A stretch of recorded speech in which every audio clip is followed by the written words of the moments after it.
get to it.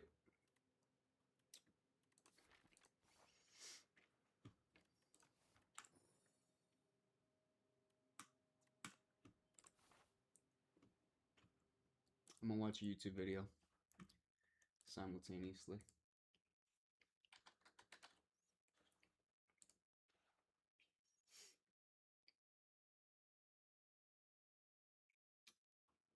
Let's pick a... Oh, no, this is not the... Excuse me. Uh-oh.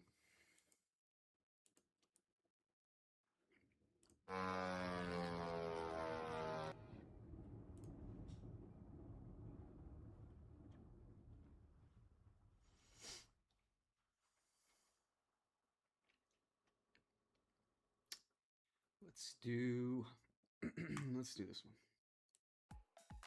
Playing on iPhone? Now you can play Unlocked on PC with Google Play Games.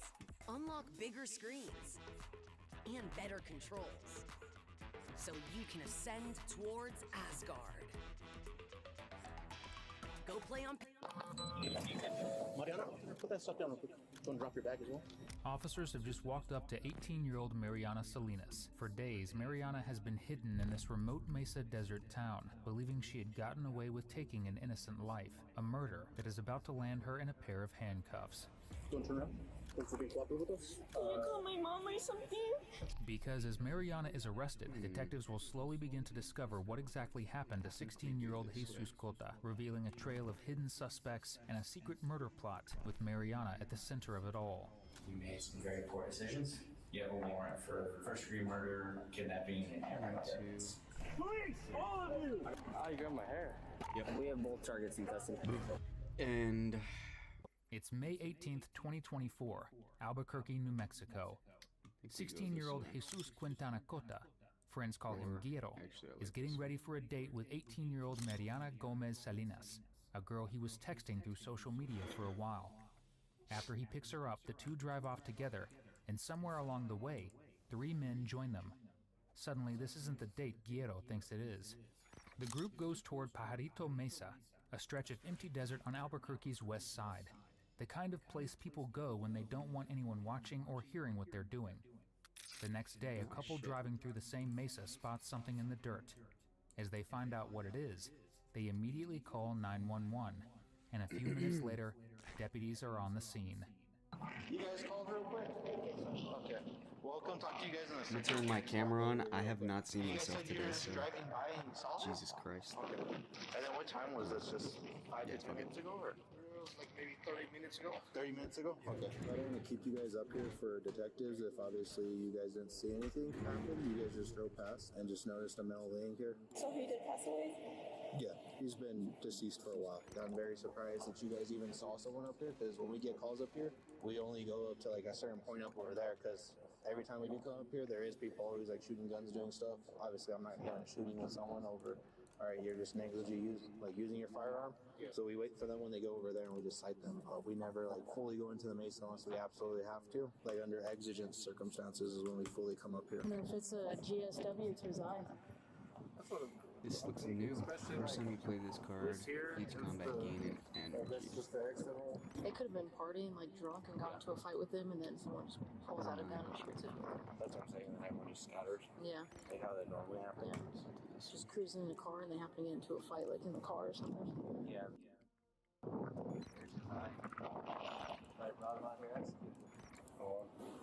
With how hot it's been, I don't know. I wouldn't say more than a day. Next to the body, deputies find a card with a name, Jesus Quintana Cota. The next morning, Guero's family files a missing persons report under that same name, and the description matches the body found. 8 days later, on May 25th, Mariana goes to Guero's family herself and tells them she picked him up in the early hours of May 18th, but they got into an argument, so she dropped him off at the Tierra West trailer park. She says that's the last time she saw him. The family tells the police about it, and the detectives decide to call her in. gracious, I look insane Mariana right tells them the same story, and for a moment she's considered a witness in the case. But when investigators go back to the gas station near where Mariana says she dropped Guero, things take a totally different turn. They run a grid search of the area around it, and in a dirt culvert nearby they find his phone, with a bullet hole through it. However, Mariana had said previously that she dropped Guerrero off without incident despite their fight. But if that was the case, why was his phone there in that state? At this point, the investigation takes a different direction, and Mariana goes from witness to suspect. On May 27th, officers obtain a warrant for her arrest, and it's clear Mariana won't be too thrilled about it. And if you love watching killers like her cry for mommy, subscribe so we can keep bringing you more. Just keep it. Alright, mommy.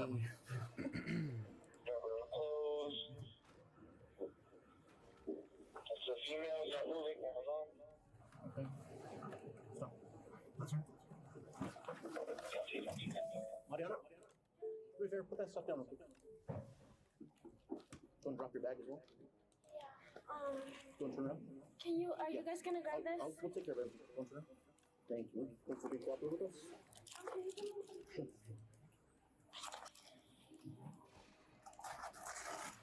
Go and look up for your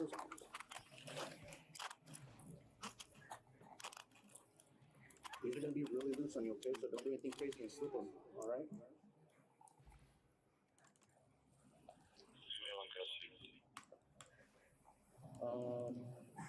Where do you want to put your stuff? What were you going to ask me to do? What do I do with my check?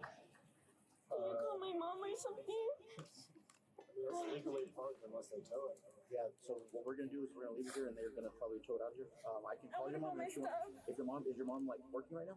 No, she's not. Okay. She's at the house. So since you've been cooperative with us and everything else, I'll call him, and if your mom's able to come get it, then she can. Does she have a right to get here? She should, Okay. but my stuff too. Yeah. Your bag and everything?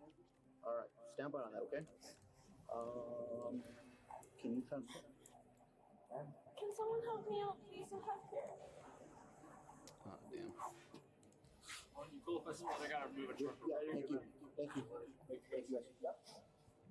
Do you want me to take that stuff with that bag? Yeah. Bring your agent into Monday.com. Your Claude, ChatGPT, and Copilot agents working side by side. I think they want that. What's your mom's number? I don't know it. I just have it. My boss should have it because you guys took my phone. Oh, we don't have this. Just like the Carol Stratton phone? Yeah. Okay, what's your boss's number? I don't know it. I just know they're inside. Maida? The detective should have it too. All right, well, we'll get that taken care of. Like I said, since you've been cooperative with us, we'll try to get that out here, okay? I'll be cool if you want to eat your food and stuff. Like, you want your coffee? Is that a coffee, I'm assuming? Mm. Okay, I'll bring it with me.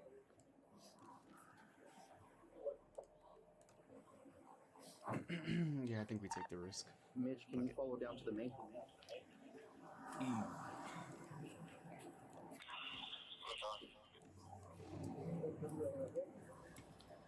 Simple. Go and sit right there. I'll put these at your feet. I'll put the food right here.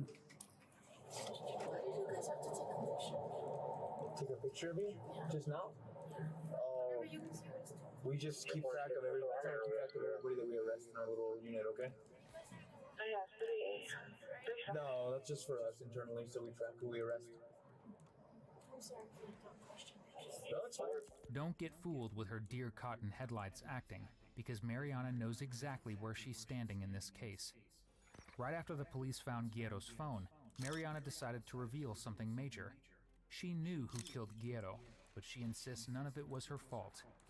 Mariana gave two names to blame, 17-year-old Dominic Marquez and 18-year-old Daniel Medrano. According to her, they forced her to drive Guerrero out into the desert in the first place. The reason? A revenge for a fight the three boys had had not long before. After hearing this information and searching Mariana's phone, detectives believe she isn't being totally honest, so they bring her back in for one more interview. Hello, Mariana.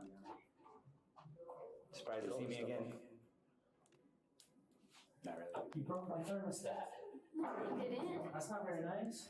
I didn't break it. It just fell off. I'm sure it did. It looks like it has a camera in there. It doesn't.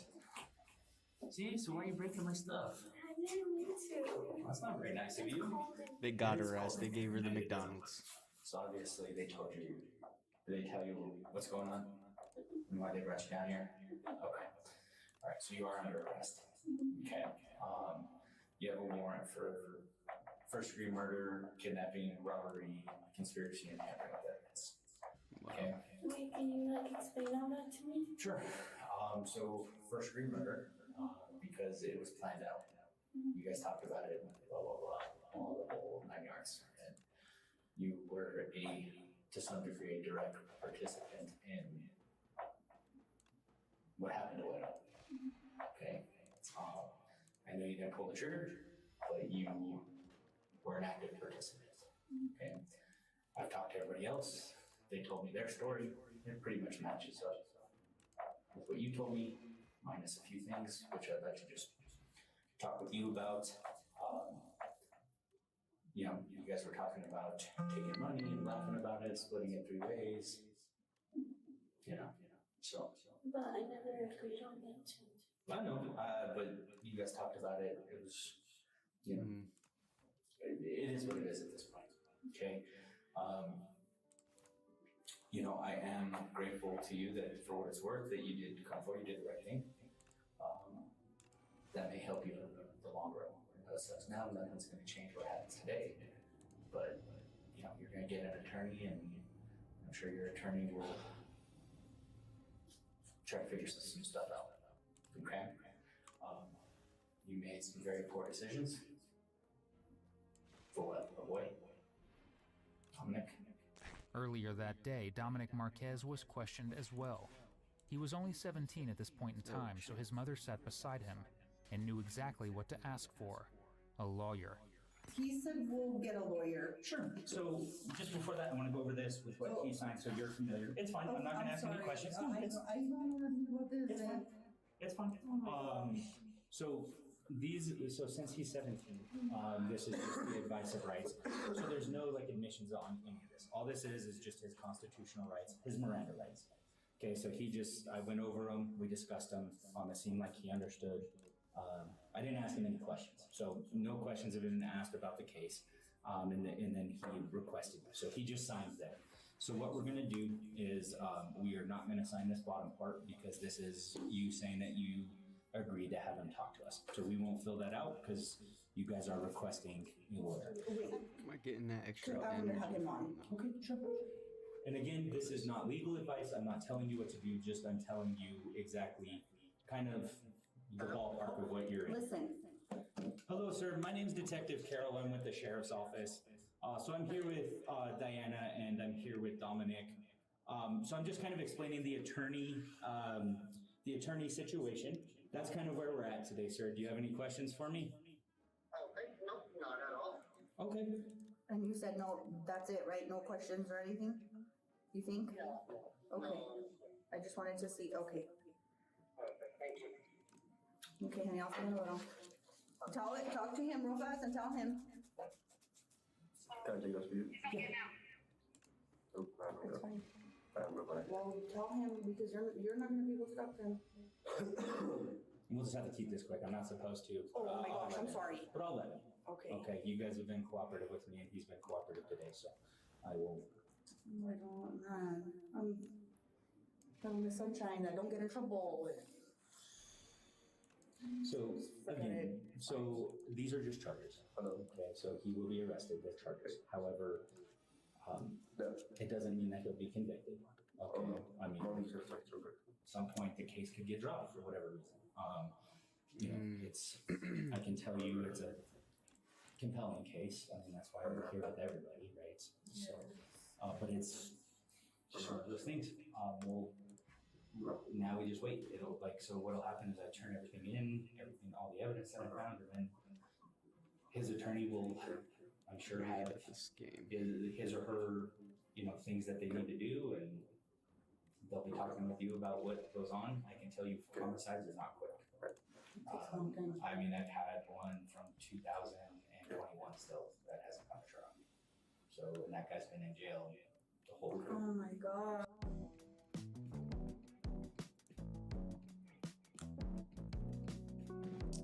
Yeah, I think 1, 2, 3, or 1, 2, 3, 4.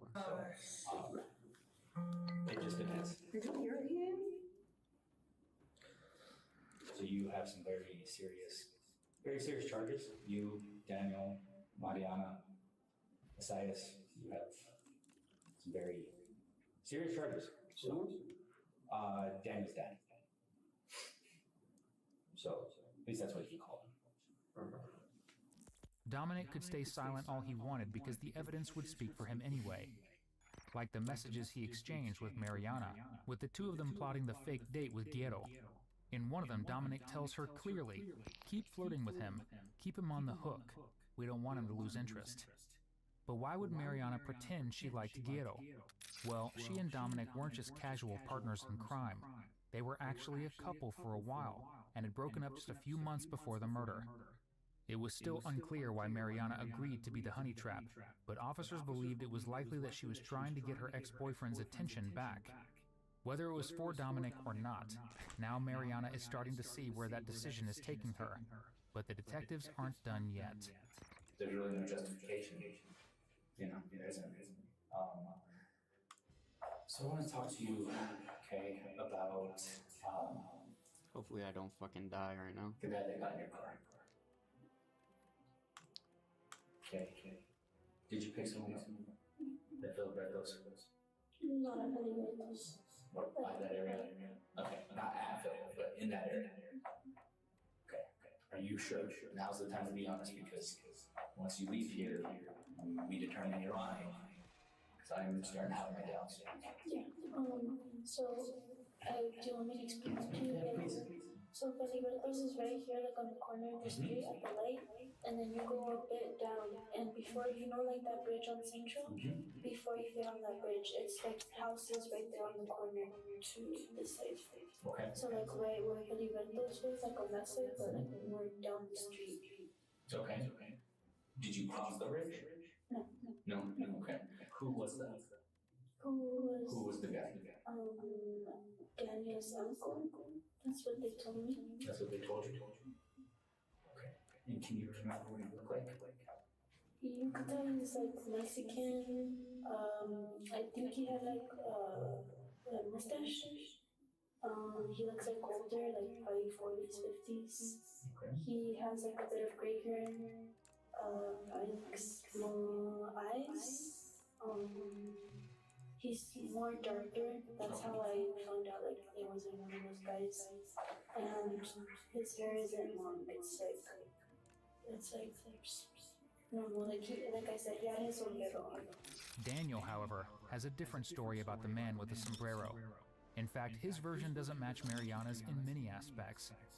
Unlike Dominic, Daniel is willing to talk, and he agrees to sit down with the detectives. But before we get to what he has to say, here's how the police found him and Dominic in the first place.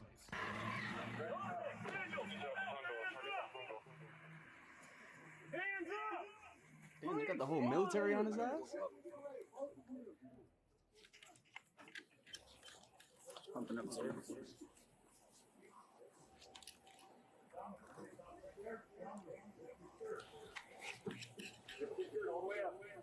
Spin around. Come on, you got hands? Go ahead, step toward me. I got hands.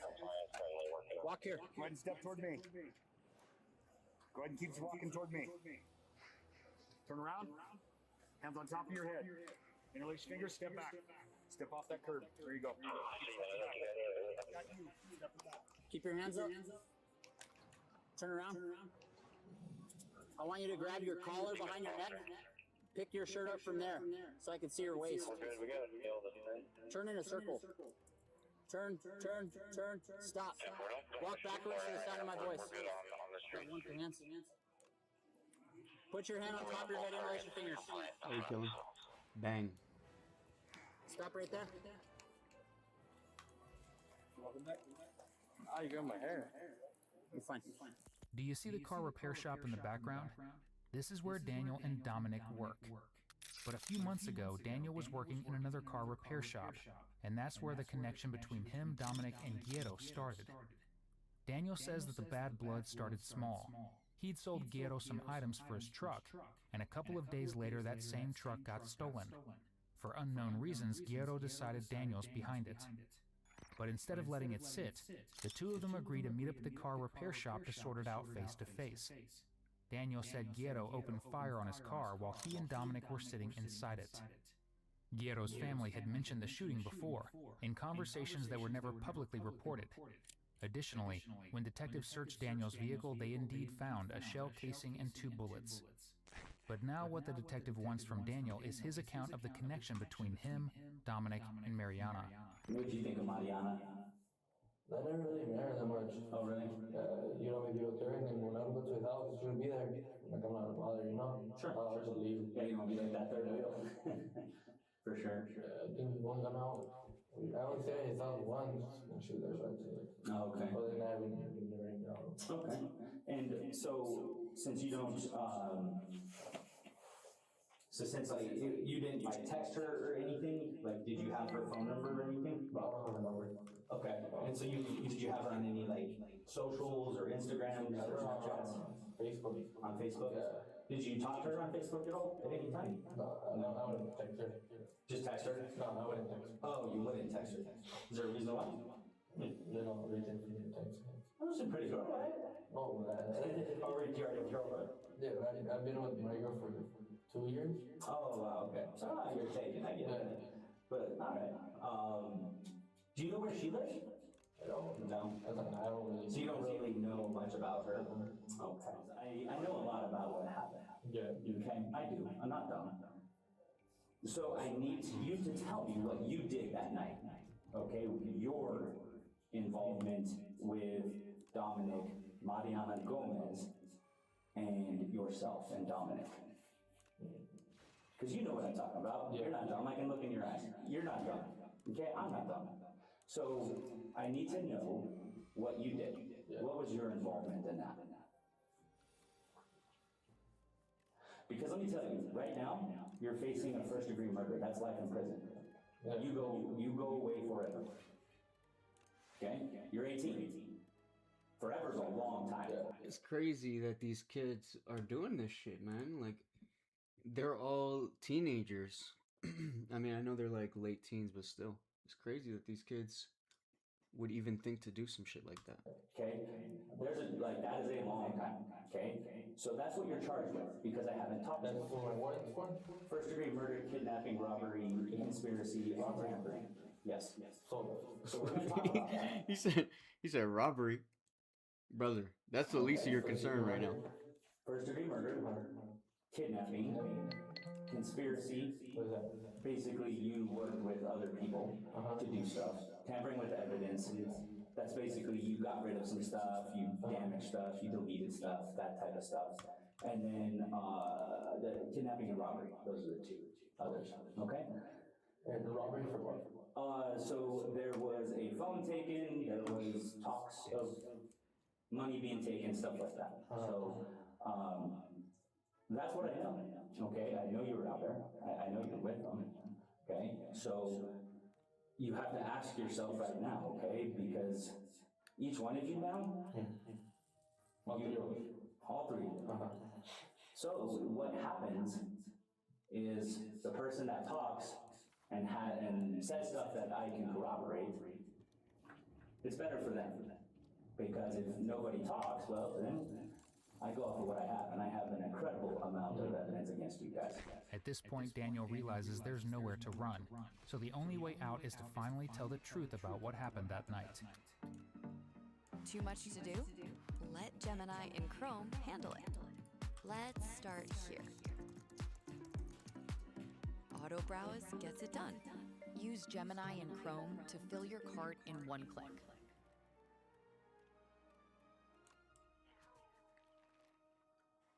So tell me what you got involved with. Because, look, you have to understand, the reason I ask questions is just to make sure people tell me the truth. Yeah. Okay?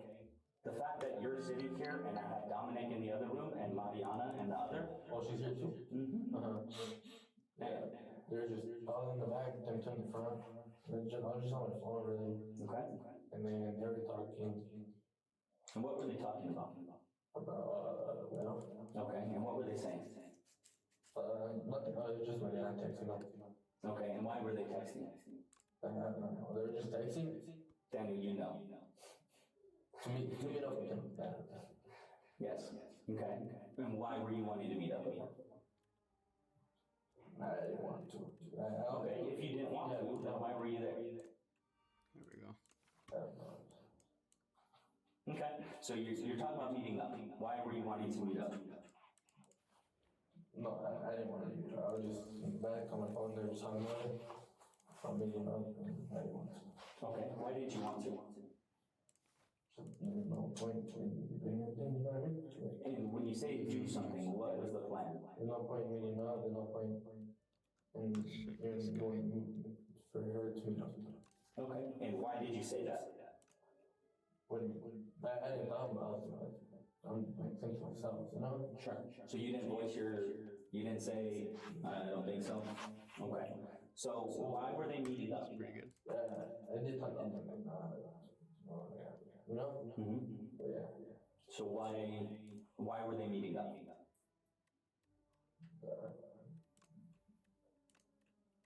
You have to be honest. That's it. We don't need The nothing only else. way you're gonna get out of this at some point is if you're honest. So, you go on a night home. And do what? On a night home? And what does unalive mean? Okay. And you were cool with that? You're there, man. Yeah, I mean, you were in the back. Like, did you tell anyone? Like, you shouldn't do that? I told them, you know? So why was Dominic wanting to unalive? I don't know. You do know. I guess revenge for me. Like, Okay. Did you ask for it? So you're sitting in the parking lot. It's dark out. You're having Mariana text. Not like when I say you three, Mariana's texting Wedo. Okay, what is the plan? Just for him to come down with him. For her to go meet up? Okay. And why were you having Mariana do that? It's just, I don't know. You do know. I remember. She's a pretty girl. Yeah. Just when I was there, when I used to talk to him, he used to text me. He used to like, when I used to like. So close. Okay. Because she's pretty, right? Is that fair to say? Well, I mean, maybe not to you, okay, but she's not ugly. I mean, you know, you and I have both seen some ugly women in our lives, I'm sure. So, she's not one of those like ones that make you want to run away, right? Now, remember when Mariana said that the person who shot Guerrero was a man with a sombrero? Well, Daniel will come up next with a more absurd identity for the person behind the trigger. Who's AR? It was my dad. Your dad's? Yeah. And where does your way, dad keep bro. that AR? Well, where'd you get it from? I got it. Okay, and where's your dad? What was that? Where's your dad? I haven't talked to him for a while, for a bit. Okay. Well, when did you get the gun from him? It was that night. That night? And where? I met him at those taco, like the taco trucks. I met him there. And that's by like Central and the Trisco, like there's like a Burlington and there's like Filiberto's, like restaurant right there. Like that area? Yeah. But like the taco truck area?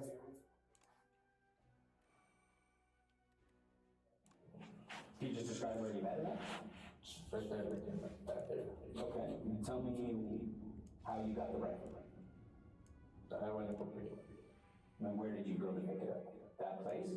Okay. And is this your real dad? Like your real dad, bio dad? What's his name? Yes.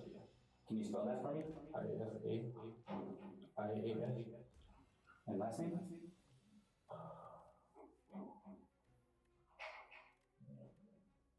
Trent. And it's your real dad, right? Like you're sure? Okay. That's crazy. I don't know if you have my last name or different last name. Okay. And why did you go pick up your dad? Because he's the one that wanted to do it. Okay, so your dad wanted to do it? Yeah. Whoa. What's that? I just built a budgeting app in Base 44.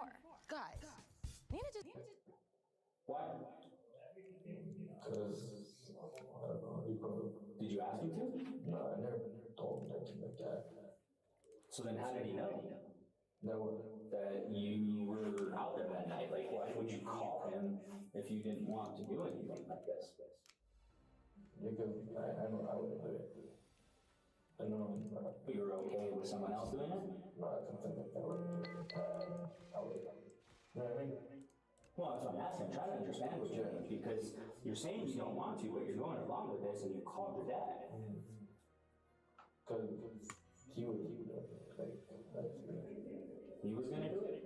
You knew he was gonna do it. Did you talk to him about it? I told him before. There's no point. You know? So there's no point, or you to do it? Yeah, there's no point to do it.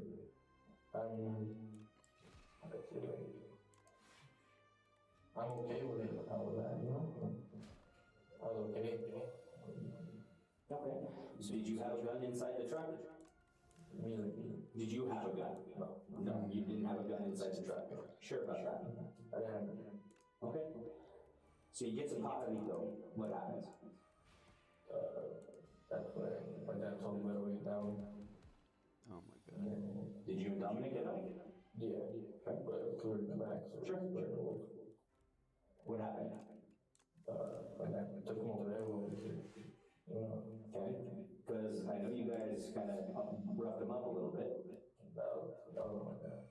Okay. Just because Riddle took the gun. What do you mean? So I remember Riddle getting the gun and my dad was like, Okay. And so you say the gun, what gun? AR. The AR. Okay. How did he get the gun? I guess he took it from my dad. Well, you were there, so I mean, you had to have seen it. He took it from my dad. And how? I don't know. I just told him we're gonna look at. We've been talking. I look around and gun. Okay. Then what happened? And so my dad started fighting. Okay, yes it does. Your dad got the gun? Okay, then what happened? Then Riddle takes it again. And then there's that. And then Riddle takes it again, so he takes it back, and then there's nothing more tension than that. They started fighting. Oh my god, I think I die here. Just talking. 7:26. Nah, I got this right. Who shot?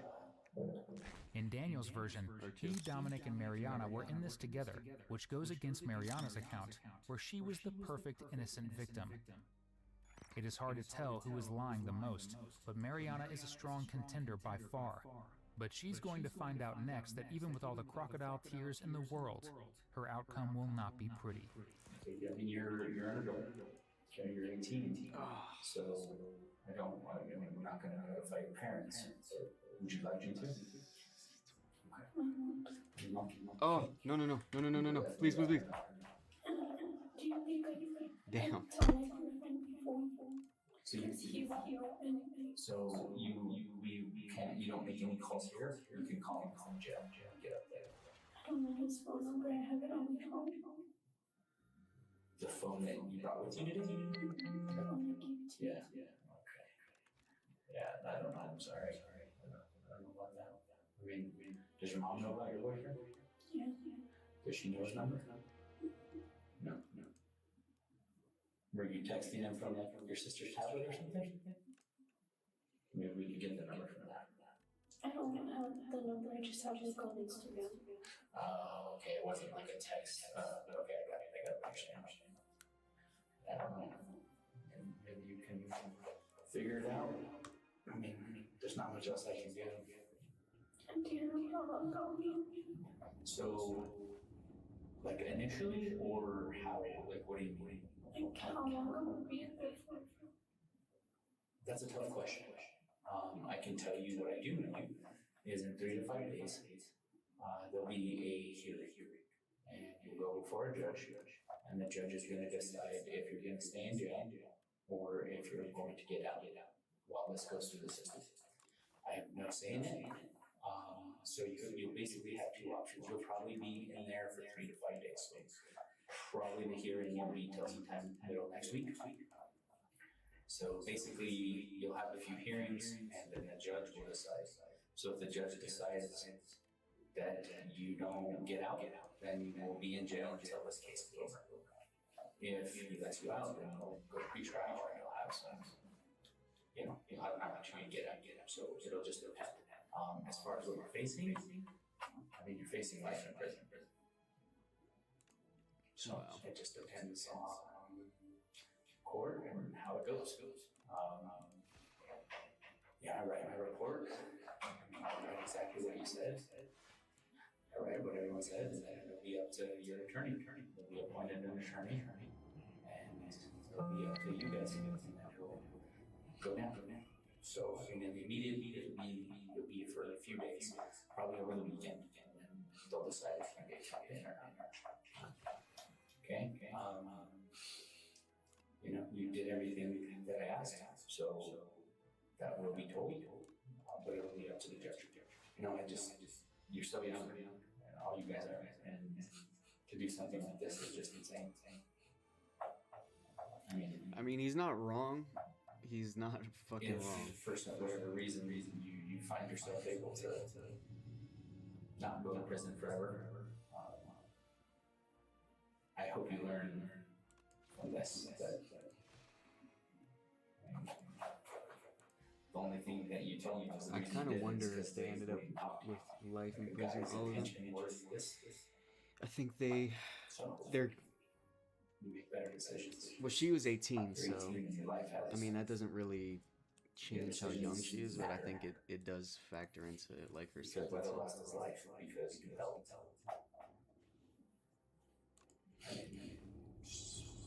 Being honest. I've always been honest with you and truthful with you. And it's unfortunate. It's a tragedy all the way around. You guys are still young. And you guys are facing some of the most serious crimes that you can charge with. My first degree, right? The highest you can charge. So we all got charged with everything. Now, what gets worked out and what you eventually, if you get charged, if you get convicted, that's all. These are just charges, right? So you're being charged, and then what you're convicted of, or whatever, if you're convicted at all, can be different than what you're charged now. So I mean, the charges can be different at the end. So this is just the first step, and then there's lots of steps in between.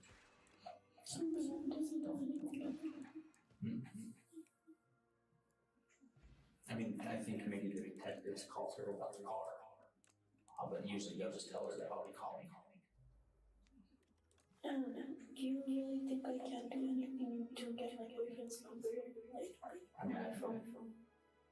Like, you can't even tell me? Your phone's at the lab. I don't have it with me. And I can't call him on Instagram and tell him. Brother. She's working with the wrong shit. I'm not sure how their tablets work up there. But focus on other things. You have a lot more important things to worry about. Yeah, that's what I'm saying. She's preoccupied like with the wrong shit. She better go to jail for life. I don't know, like I have a lot of anxiety, so I don't know how I'm gonna do it in there. So I mean, they have medical. I mean, they have doctors and nurses. So I'm sure you. I mean, he's just talking to her now. I don't like when he's just doing like a victory lap like on her ass. Like, let's watch this one. You doing out here just chilling out in the fresh air? Just let go of your hand. This is 44-year-old Eugene Gilgore getting arrested on the morning of June 18th, 2024, many years after a murder he believed no one would ever connect him to. I didn't do anything that you're talking about, so I don't know. There's no tears coming out of your face. Are you kidding? No. Oh my God, you're so full of it. He has been free for 23 years, and in about 30 seconds, oh my God, this shit's about to go crazy. We actually have a sample of your DNA, and it How was would my DNA be there? That's what we're trying to figure out. So, I don't know. I don't know. The DNA belongs to a woman named Leslie Creer, a 49-year-old who was murdered in her own home in 2001. For over 2 decades, her case sat cold until investigators made one decision that changed everything. This was a vicious crime. The death in this case, this was a slow death. He has not demonstrated by his conduct over 23 years before he was revealed to be the killer in this case to have any remorse for this particular crime. Playing on iPhone? Now you can play Unlocked on PC with Google Play Games. Unlock. It is May 2nd, 2001, a Thursday morning in affluent Chevy Chase, Maryland, and something is very wrong. Leslie Prier is notoriously punctual. She's the kind of woman who arrives early, calls ahead if she cannot make it, and never fails to show up without a word. So when 10 o'clock comes and goes and her desk is still empty, her boss does not wait long. He picks up the phone and calls Leslie's husband, Carl, known to everyone who knows him as Sandy. Sandy tells him Leslie was getting ready when he left the house at 7:45 that morning. She should have been at work nearly 2 hours ago. Both men head straight to the home on Drummond Avenue. By 11:47 a.m., her boss is standing inside that house on the phone with 911. Well, what's emergency? I'm at, I work for a company and we didn't hear to have a call from, an employee. We just walked in the door, our husband and I, and there's blood in the foyer, and it looks like something possibly happened. Okay. So, I can't even imagine. Are you're not in the house anymore, are you? We're in the house right now. The husband's looking around. Yes. That is so You sad. have just heard the voice of Leslie Prier's boss, the man who made that call. The moment they stepped through the front door, both men knew something terrible had happened. Blood was smeared across the walls of the entryway, with droplets scattered along the stairs and across the baseboards of the hallway, but Leslie was nowhere to be found. Panicked, Sandy begins to run from room to room, desperately calling out his wife's name. When he cannot find her inside, he steps outside and checks with the neighbors. He starts calling local hospitals. His theory at this point is that Leslie may have fallen down the stairs and hurt herself. He still believes she is alive somewhere. What Sandy does find down in the basement is the dog. Boomer, Boomer, Boomer, Boomer, come here. Is that a dog?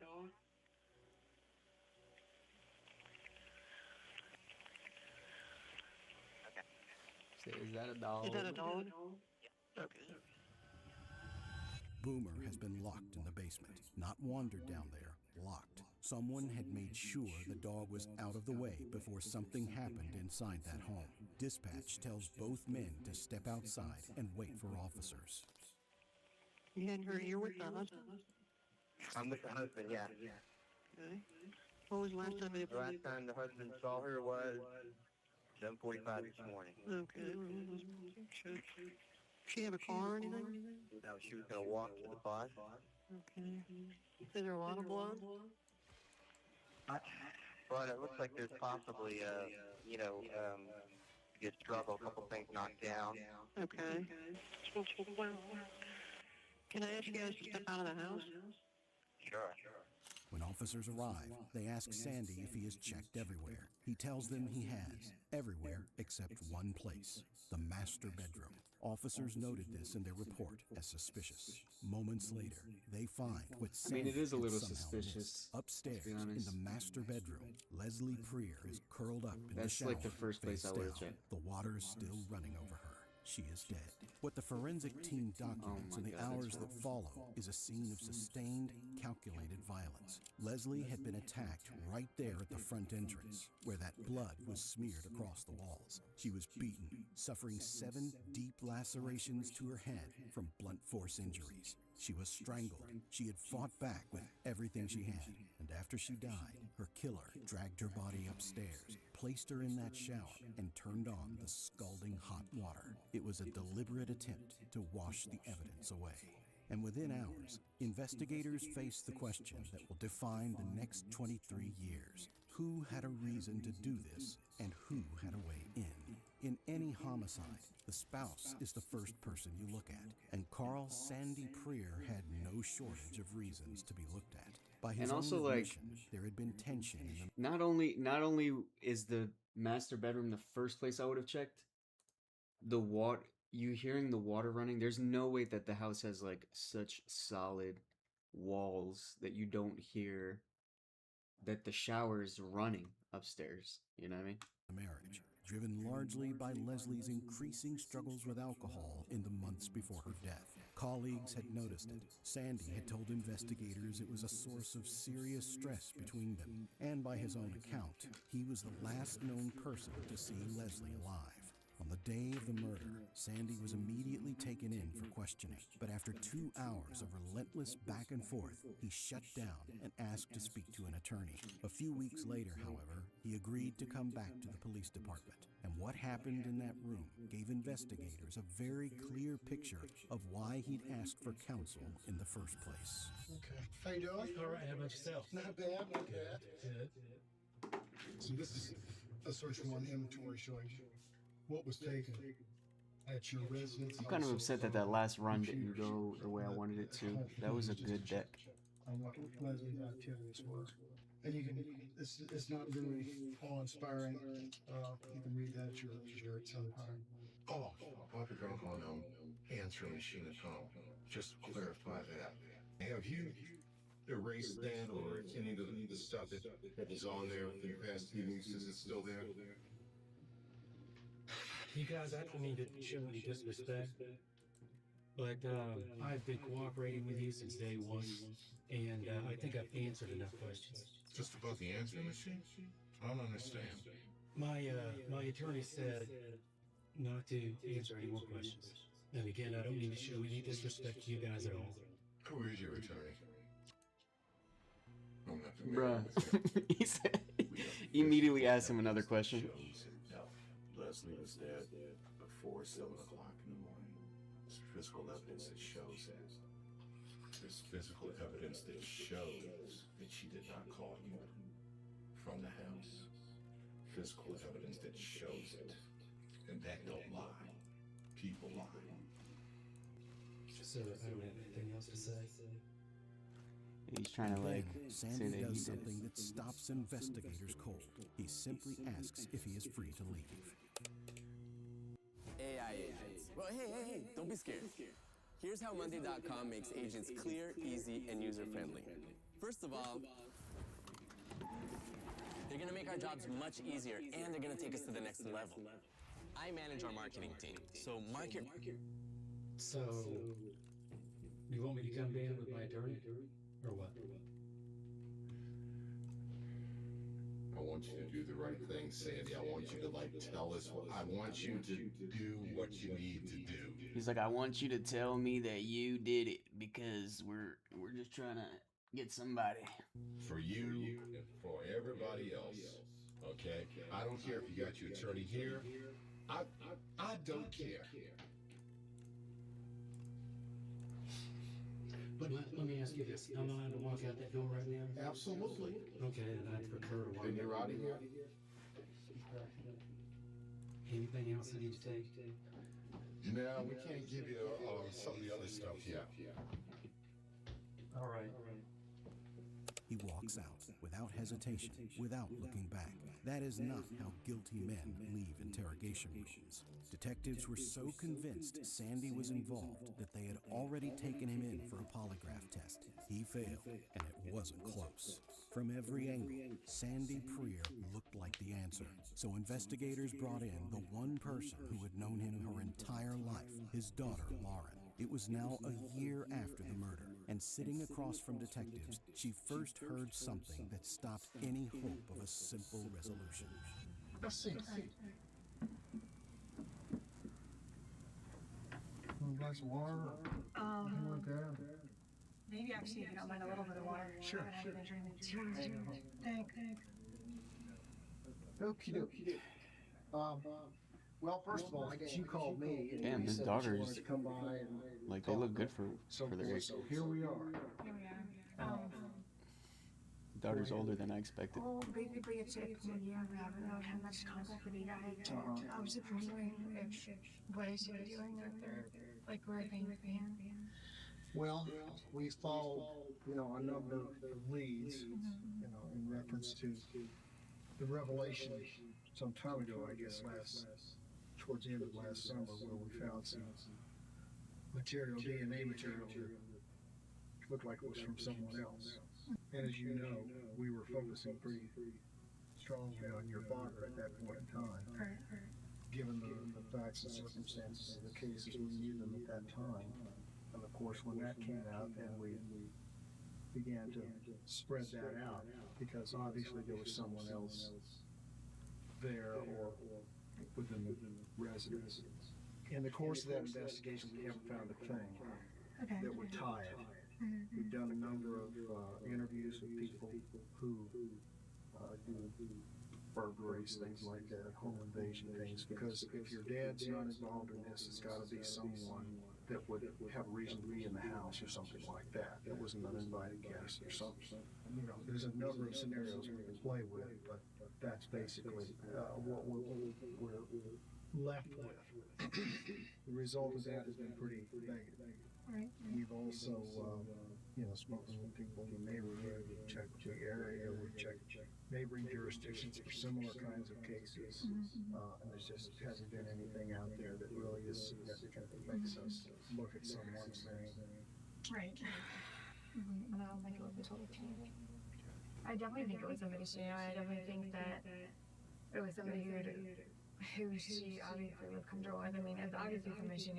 In my opinion, I don't think it was just some random dude like walking down the street. There's no way. I mean, out of all the houses, and maybe, but the likelihood of it in the situation and where her body was found is pretty unlikely that it's just some random guy. It's not like they live in this big house and it's obvious master bedroom and obvious like nice bathroom. There's a very obscure bathroom, that kind of thing. It's heartbreaking. I don't know. In my opinion, I'm just, just I don't know, just getting speculating. I wonder. I mean, I think I really wonder how that experience, or this horrible situation, I wonder how that affected her relationship with her dad. Like, if she suspects her dad did that. Who had been in the house, maybe, or I think it was a mission, definitely. But as to who it is, like, of course, like, my dad, it always goes back to him, because it seems like he's, just because of the time frame and everything, it's hard to look past that, but at the same time, it's hard to look at it. She cannot fully clear her father, and she cannot fully accuse him either. She is holding two completely contradictory truths at the same time. Yeah, that sucks. I'm perplexed. I honestly, truly, to God, I mean, of course, I'm not stupid, I'm 24, I'm not, She's 24, she looks like she's like 40 something. People can just snap, and then the time frame, the situation, the house, those kind of things don't make me think, don't put me at ease of saying, I know for a fact my dad's innocent. Not because, I think he did it, but because no matter who it was, if it was like my friend's boyfriend, do you know what I mean? The relationship, I put my my relationship aside, and I looked at it, just the situation, saying that person isn't 100% innocent. And then there's the other side that couldn't be, or whatever, you know what I mean? Okay. And then the other side is like, it's my father, and I've seen him, my whole entire life. I've seen him interact with my mom, I've seen him deal with her. It was nothing new. And my dad was never a violent person, ever. He was so loving to like our animals, and he always took care of my stupid fish. He never was on the toilet, like we buried the hamsters in the backyard, like made it like graves for them. Like he had such a warm heart and so many. He wasn't, even though when I was younger he did have like a yelling streak, and that's because he was just so overworked, and he didn't do that my whole entire junior high, high school. He never ever physically harmed an animal. He never hit me, he never hit my mom, ever, at her worst. I mean, seriously, and she put him in the worst positions, and it's hard for me to just imagine him, like, first of all, kill her by the front door, which doesn't make any sense. Second of all, to snap that one night, he's not the type of person. I mean, it's true. He's never like, done anything like before. He would just use it. She's kind of right, because like, okay, yeah, he could have killed her, but to, like she said, do it by the front door doesn't really make sense, because it's their house. Like, why would they be by the front door? Like it seems like an intruder did it, but you know, who knows? Just be like, fuck off or whatever, and I'm leaving, and he would get in the car and go. They had a house, like, you know, just, he wouldn't, my mother never could get my dad to the point to where he was so mad, like he wanted to like physically touch her, ever. And so those, and then, you know, just, I know he cared about her, and I can't imagine my father, like, I just can't imagine him, like, actually, like, murdering her and staring at her face, like, while she died in his hands, like, that just totally seems without me, and to him, and to his sister. I mean, it's just, he just doesn't have, like, that. I mean, it's like, okay, you could get to a point where, like, you're staring at somebody, or you're going to touch somebody, but you're, as a human, you hit a point where you know if you do one step further, that person's gone. And it takes a really insane person to just take that next step, besides like beating somebody to a pulp or just driving to almost being dead. I mean, that part of it just seems, and him like taking her body back and going to work. No way. No way. I just so, my dad is not, he is a strong person, but he is emotional. I've seen him cry. Like, I think he drove over a bridge before he left for work with my mom dead was honest. I really do. I think that it would be. I just don't believe it could happen. And of course, I mean, I don't believe it could happen. I've never seen that side of him, and I don't think that he. I don't even. And as the kind of person he is, I don't think he would just live the rest of his life with a lie and looking in my eyes and like, you know, I just. As investigators focused everything on Sandy, the forensic lab had quietly finished its analysis, and what the results showed was the last thing anyone in that room expected. The male DNA recovered under Leslie's fingernails did not match Sandy Prier, not even close. Sandy gave his DNA willingly. He was cleared, and with that, the primary theory investigators had been building for months collapsed entirely. Oh my God, I'm Their best suspect was gone, and in his place stood an unknown profile, a male DNA sequence that matched no one in any database, no known criminal, no one who had ever been arrested for anything. Investigators cast the net wide. They tested every man who had any connection to Leslie Prier, her co-workers, friends, neighbors, family members. One by one, they were eliminated. The mystery DNA remained unmatched, and then, slowly, the case went cold. Sandy went on with his life as best he could, under a cloud of suspicion that never fully lifted. He raised Lauren, he mourned Leslie. Sandy Prier died in 2017. His obituary noted that he had never recovered from the loss of his wife. He died not knowing who took her, not knowing that the answer had been sitting under his fingernails the whole time. But to understand how investigators finally found their answer, we have to go back to a high school in Chevy Chase and a teenage relationship that nobody thought to look at twice. Lauren Prier attended Bethesda Chevy Chase High School in the mid-1990s. It was there that she met Eugene Gilgore. The two became high school sweethearts, dating from roughly 1994 to 1997. Eugene was slightly younger than Lauren, grew up in the same affluent suburban neighborhoods, and spent considerable time inside the Prier family home. He knew Leslie, he knew Sandy, he knew the house, and he knew that the back door on the ground floor was a door the family almost never bothered to lock because he had been there enough times. What Lauren didn't know about Eugene was what he was doing when he wasn't with her. During his teenage years, he was linked to a series of neighborhood burglaries. He had a weapons charge, a DUI, run-ins with police that Lauren had defended him over.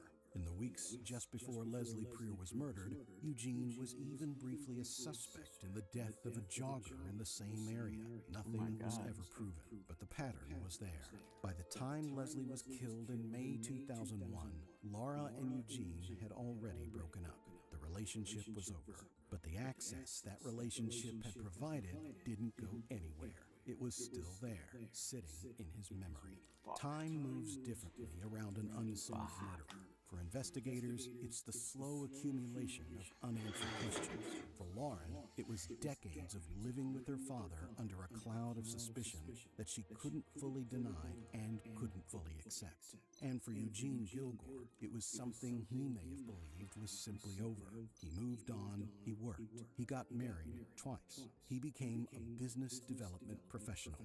He struggled with alcohol. He went to rehab. He got sober. He became, at least in appearance, the kind of man who had left his troubled past behind. Yeah, so this happened in 2001, and we just wanted to talk to you about him and his demeanor and stuff like that, and see if if he ever mentioned anything about it. It was one of his ex-girlfriend's mothers. Yeah. So Excuse me. when my boyfriend read the thing, I said the only weird thing that I can remember is he had a girlfriend, Lauren, and her mother had been murdered. Okay. And I've been racking my brain driving here. Is there anything that suggested that he knew anything about it? And Websites your competitors don't want you to know. Part 2. All you do is go to this website, and it lets you find out. I never suspected that he had anything to do with it. We both grew up in this area, and so to talk about terrible things that had happened in this area was not uncommon. And he had mentioned this, and I'm shocked. And I frankly feel very, very sad, because while there are a lot of things I can say about him, I would never think that this is something that he would have been involved in all honesty. So what, he said that he did it? I'm at a loss. Yeah. It's just crazy. It seems crazy. So the only thing that I know, what popped into my brain was like, oh my God, could it be Lauren's mom? Yeah. Did you ever meet Lauren? No. Okay. No. Wait, did I miss something? Oh, wait. So you mentioned that he said he was an alcoholic. I found the protective order application that you had put in that they denied. Yeah. Can we talk about that? Yeah, we were very surprised. Yeah. That was very. Yeah. When I read that it was denied, I was like, that's not good. Yeah. If there were cameras in that room, you would have seen me say to the officer, the agent at that time, you need something to actually happen for you to then protect people. At the end, the last couple years of our marriage were rough. It was triggering for him. When we met, I had no experience with addiction in my life, and so I didn't recognize what it was. But within about 2 months, I was like, something's wrong with him. Of meeting him? Yeah, he lived in New York when we met, and he moved. I lived here. He moved down here about 2 months after we met, and moved in with me. And it was one of those whirlwind romances. I saw everything's great. We have people in common. I met him through a mutual friend, and so you sort of think, oh, that's safe. Yeah. Was it a local person? Yeah. HIV Chase? Yeah, that he grew up with. And so in August of 2015, about 10 months after we met, not 11 months, I'm not good. No. I'm not checking your math. he was drinking much too much. Okay. And he was never violent toward me. He was never violent toward my animals. He had a cat. He was never violent toward the cat. But he was an alcoholic, and he would drink and then pass out. And it was just a mess. It was very, very, very sad. And so I said at that time, it's me or rehab. Pick what you want to do. And he went to rehab. So what's curious to me is that I visited him when he was at rehab, and he was doing really well. So many good relics, I can't afford them. Couples therapy together. Nothing like this ever came into play. Like I never. That's why I feel like I'm like, this is crazy. I feel like I can offer you a lot of opinion. I don't have any real. I'm hesitant to say anything because I don't want to say something that's going to be used incorrectly or how I'm not intending it. I would have never thought him capable of something like this. In 2022, the I don't understand. Did he say he did Case that? Unit pulled the PREER file out of the archive and started over. Advances in forensic genealogy have been quietly revolutionizing cold cases across the country. Investigators ran the unknown DNA profile through Othram Labs. It's a genetic genealogy company that compares DNA evidence against public ancestry databases. What came back wasn't a name, it was a branch. The unknown profile matched a distant relative, someone who had voluntarily uploaded their DNA to a family history database while searching for roots in Romania. That single match cracked open a family tree. As investigators built that tree, branch by branch, over the following months, every path led to the same surname, Gilgore, a Romanian family name, one that investigators immediately recognized. Investigators now had a genetic trail leading to Eugene Gilgore, but a genealogical match to a distant relative is not the same as a DNA match to the suspect. They needed Eugene's actual DNA. And the way they got it was one of the most carefully choreographed covert operations in this case. They were not going to knock on his door. They were going to follow him and wait for him to throw something away. In June 2024, the opportunity came. Eugene had recently returned from a trip to Europe. On June 9th, 2020... All right. So I can get down with the fact that they can deduce that it's related to the name. Kind of scary, kind of weird. That they're like they have access to the like ancestry.com DNA. The fact that they're chasing him to find a cup. I don't know how legal that is, but you know, I'm not a big city lawyer or nothing. As he landed back at Dulles International Airport, undercover agents were already in position. He was quietly directed into a secondary screening area, one of those routine-seeming bureaucratic stops that travelers barely think about. Inside that room, bottled water had been left on the table. Eugene sat down, he picked up a bottle, he drank from it, and then, as anyone would, he tossed it in the trash. The moment he walked out, agents retrieved the bottle. It was swabbed, it was sent to the lab, and 9 days later, the results came back. The DNA on that water bottle matched the DNA recovered under Leslie Freer's fingernails in 2001. The unknown profile had a face. On the morning of June 18th, 2024, a U.S. Marshals task force moved to arrest Eugene Gilgore outside his home in Washington, D.C. He was sitting outside. I'm gonna take damage on this fight.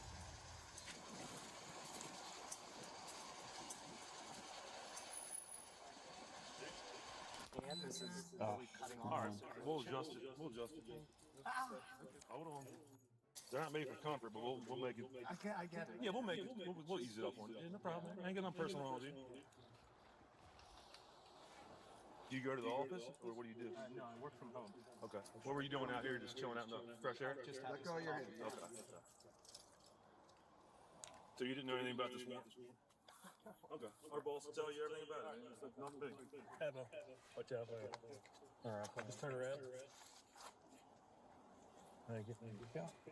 You got any tattoos on you? Yes. Where that? My back. Your back.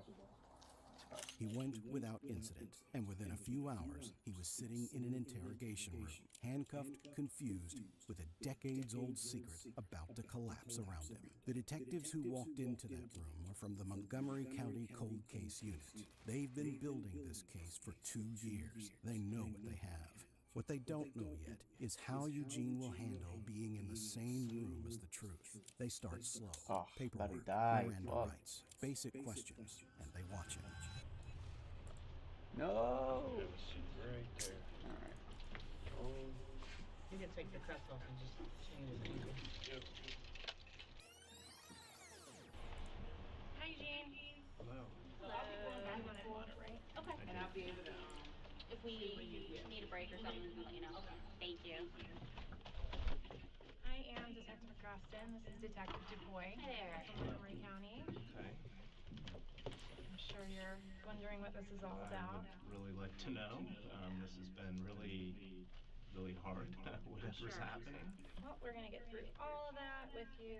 We just have to do some paperwork real quick. Yep. Before we can talk to you about anything, we have to read you your rights.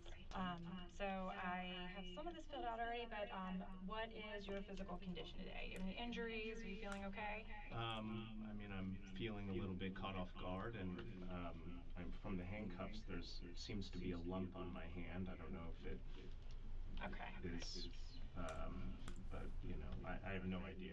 Is it swelling? Is it a blood clot? I don't know. I've been holding my hand above my heart just so hopefully it helps to heal. Otherwise, All right, this fucking health guy. conditions. I mean, I'm already, I've been under the weather. But nothing. Yeah, I mean, nothing. All right. Nothing that's clouding your mental judgment or anything like that, though. No. Okay. And are you sober right now? Yeah, I'm yeah, 100% sober. I've been sober for years. We ask everybody. Yeah, these are just the form questions. Mhm. What is your highest education level completed? High school. Do you speak any other languages? Um, Not fluent. Okay, so English is you're comfortable. Okay. He volunteers all of this in the first few minutes. It's a steady stream of information about himself that no one asked for. What the detectives notice is that he's talking slowly, deliberately, like someone who knows the conversation is eventually going to turn somewhere he doesn't want it to go and is buying himself time. Okay, so now that that's out of the way, we are from Montgomery County. We actually work in the cold case Wait, is this unit. Pennsylvania? We investigate crimes that have been unsolved for No, quite a period of Maryland. time. We investigate homicides and so we were working on a case that came from Chevy Chase. And when we were going through the case file, your name was in there as someone that was related to the family, whether we have a big list of people, but friends, family, something like that. So do you recall back in 2001, Leslie Preer? Yes, that she was murdered. Yes. Yeah. Okay. So that's the case that we are investigating. He knows exactly who Leslie Preer is. He doesn't need a moment to think. He doesn't ask which Leslie or where she lived. He just says it with the comfortable familiarity of someone who has carried that fact around for a long time. The detectives note it. They move forward. High school sweethearts. Her house. His father's house. The same neighborhood. The detectives are quietly mapping every connection he has to that street. And what was your relationship with Lauren, the daughter? We had dated. Okay. And when did you guys date? Wait, he dated the daughter.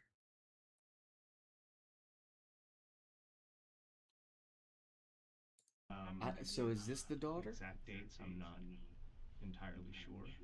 Were you in high school or was it after high school? Yeah, it was high school. Yeah, I'm not exactly sure. Maybe like 1994 to 1997 or something around there. Okay. And from your dates of birth, I can see you're a little bit younger than Lauren. So was she already graduated from high school, or were you guys both still in high school when you guys were dating? We were both in high school. She had finished high school, and I believe we had dated for a few months while she was in college. Oh my God, of course. But that was it. Okay. So back then, when you guys were dating, where did you live? I lived in with my mother in Rockville. Okay. Do you remember the address or what street or anything? Wish I did. I don't. Okay. And you said you lived with your mother. Were your parents separated? Yeah. Okay. Where did your dad live? He lived in Chevy Chase. Yeah. Do you know the street or? Yep. I drive. Okay. Yeah. And so you and Lauren had dated well before her mother was killed. Do you remember, like, were you still in touch with Lauren when this stuff happened to her mom? No, we had broken up a couple years before, at least. Maybe longer, I'm not sure. And Levi reached out just to send my regards and maybe saw her a couple times, but that was it. Okay. Do you remember how you found out about it? I remember I was at work, and I believe she had actually told me that she had come into where I was working at a restaurant, and she had told me that what had happened. What restaurant was that? Do you remember?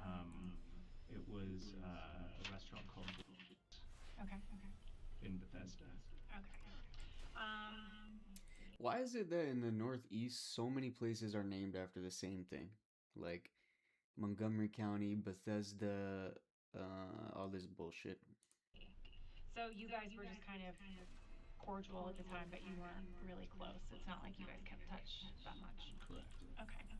He's placing himself exactly where he needs to be placed. His father's house was less than a mile from Leslie's home on Drummond Avenue, where he was a regular presence. Every answer builds another wall of the box the detectives are constructing around him. Then they get to the part that matters most.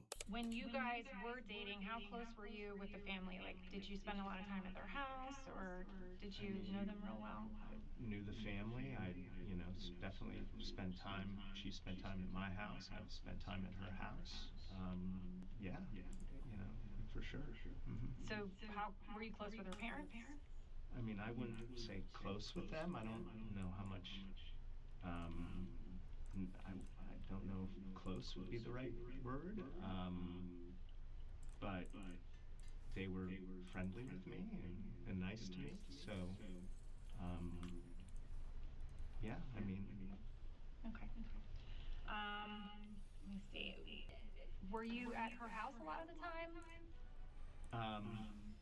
Or did you guys spend more time at your house? Or what did you guys do when you... I mean, it was a mix. My house, her house. Oh my god, this guy's fucking insufferable to listen to. So there was, going out and... Okay. Yeah. When you say your house, was it your mom's house or your dad's house or both? Probably my mom's house more so because I lived with her. Okay. Frequent access, familiar with the layout, and crucially, never arrested for anything prior to this moment, which is exactly why his DNA was never in the National CODIS database. That is the reason he spent 23 years free, not because investigators never looked, because there was nothing to find until investigators stopped waiting for a database hit and went looking for him directly. And when you were younger, did you ever get in any trouble with the police or anything? Not particularly, no. Okay. Yeah, no, not that I can recall. Okay. Bro, alright, I'm about to nah, I mean, let's see it through. How well did you know Lauren's mom? Like, was there ever any kind of a weird relationship between you two after Lauren? No. Okay. I mean, I wasn't in touch, so I don't... Okay. So you were never, like, dating Lauren's mom or anything like that behind the scenes? No. Okay. I wasn't ever in touch, that... Okay. So the Why would he reason kill her, that though? we wanted to talk to you is because a lot of the people whose names are in the case file, they've been interviewed throughout the years and they've been asked to give DNA samples to compare to DNA from the crime scene. And pretty much everybody that's in the list has been talked to, has been eliminated as a suspect. Your name was actually in the file, but they never reached out to you or never spoke to you for some reason. So that's why we wanted to reach out to you and see if you remember or recall anything about the time when Leslie was killed, anything that you remember about your life at the time that like could be relevant, any relationships you had with the family or anything like that. I really don't recall. Okay. The detectives let it sit, and then they began the final phase of the interrogation. Up until this moment, Eugene Gilgore has been sitting in this room as someone who believes he is in a conversation. He is wrong. He is in a trap, and it is already closed. The detectives begin explaining the DNA evidence. They tell him about the unknown profile at the scene. They tell him it was in CODIS for over 20 years with no hit. They tell him everyone else on the list has been eliminated. So from the crime scene, we have DNA from the person who was there when Leslie died. So there's Leslie's blood all over the place, obviously, but then there's also another DNA profile that was picked up from the crime scene. And we had Let's see if we can put that survive this into next fight. CODIS, our database from the National CODIS DNA index system, and it has never hit. So whoever was there, whoever's DNA was also on the scene, has never been arrested. And that's why we were going through doing all these elimination DNA samples to find out, okay, well, this person couldn't have done it because we matched their DNA to it. So we realized that they never talked to you, never did anything, and we wanted to find out more about you and if there was any kind of situation where you could have been at the house at that time. I'm a little confused. To find out more and talk to me, why not just call me and ask me to come in and talk to me versus have marshals come and arrest me and bring me in? I'm just confused as to why that's the case. Well, because we needed to talk to you in a controlled environment and because there's a little bit more to it than what we've told you so far. Could you tell me? Well, we're getting there. I'm trying to give you an opportunity to be a little bit forthcoming before we. I mean, I feel a little bit trapped here. Like, well, you're under arrest, so you should feel trapped. Right. So I think, I mean, probably asking for a lawyer is my best course of action at this point. Okay. Instead of doing any more discussing or talking about it, it just doesn't seem. I don't understand, so I'd like to. She's like, yeah, you're under arrest. Talk to you about it. I know, but we can't. And there's two of you and one of me, so I feel a little outnumbered, and I probably would need some type of representation if I am under arrest, as you said, which I am. Yep. And so I think that having a lawyer would be the best for me in my interest at this point. That's totally fine. And we don't have to ask you any more questions, but we are going to just tell you some stuff. Okay? At this point, Eugene asks for a lawyer. The detective tells him that it's absolutely his right and that they aren't going to ask him any more questions. But they are going to tell him one more thing. This is the moment, the one the entire investigation has been building toward for 2 years, and it lands in a single breath. So from the crime scene, the DNA that was taken, we actually have a sample of your DNA, and it was compared to the crime scene DNA, and it matched. So we know that you were there at the time when Leslie died. But I never gave a sample of DNA. That's correct. We obtained a sample from a discarded water bottle that you drank out of. So you were followed, and we collected it after you discarded it into the trash, and it was swabbed, and it was compared. So your DNA matches the crime scene DNA. I don't know what to say. I have no recollection. I have no memory. I have no. I don't know what to say. That is not what an innocent man says. An innocent man says there's been a mistake. An innocent man gets angry because the thing being described is impossible for them. What Eugene Gilgore says is that he doesn't know what to say, and then, after a moment, he tries to recover. Okay, well, that's why we wanted to talk to you, to find out if there's any other explanation. But we can't ask you any more questions if you want a lawyer present. Yeah, I think I should have a lawyer present. I just don't know what to do or say. It doesn't make sense to me. So I don't know. I don't know what to do. Do you have a lawyer that you? No. Okay. I have to call. I don't know. I have to call my girlfriend and ask her. I fucking hate this guy. He's just so annoying. I don't know. We wanted to try to see if there was another angle or another side to this story, and we know Why would that my DNA be there? That's what we're trying to figure out. So I don't know. She's like, yeah. I mean, I was in the house, but it was years before. When I dated her. I don't know. I wish I could tell you. I don't know. I don't understand. This is all very bewildering, very strange. Very bewildering. Is there more that you're gonna tell me? Is there more? I mean, we've told you plenty. We can't continue to ask you questions.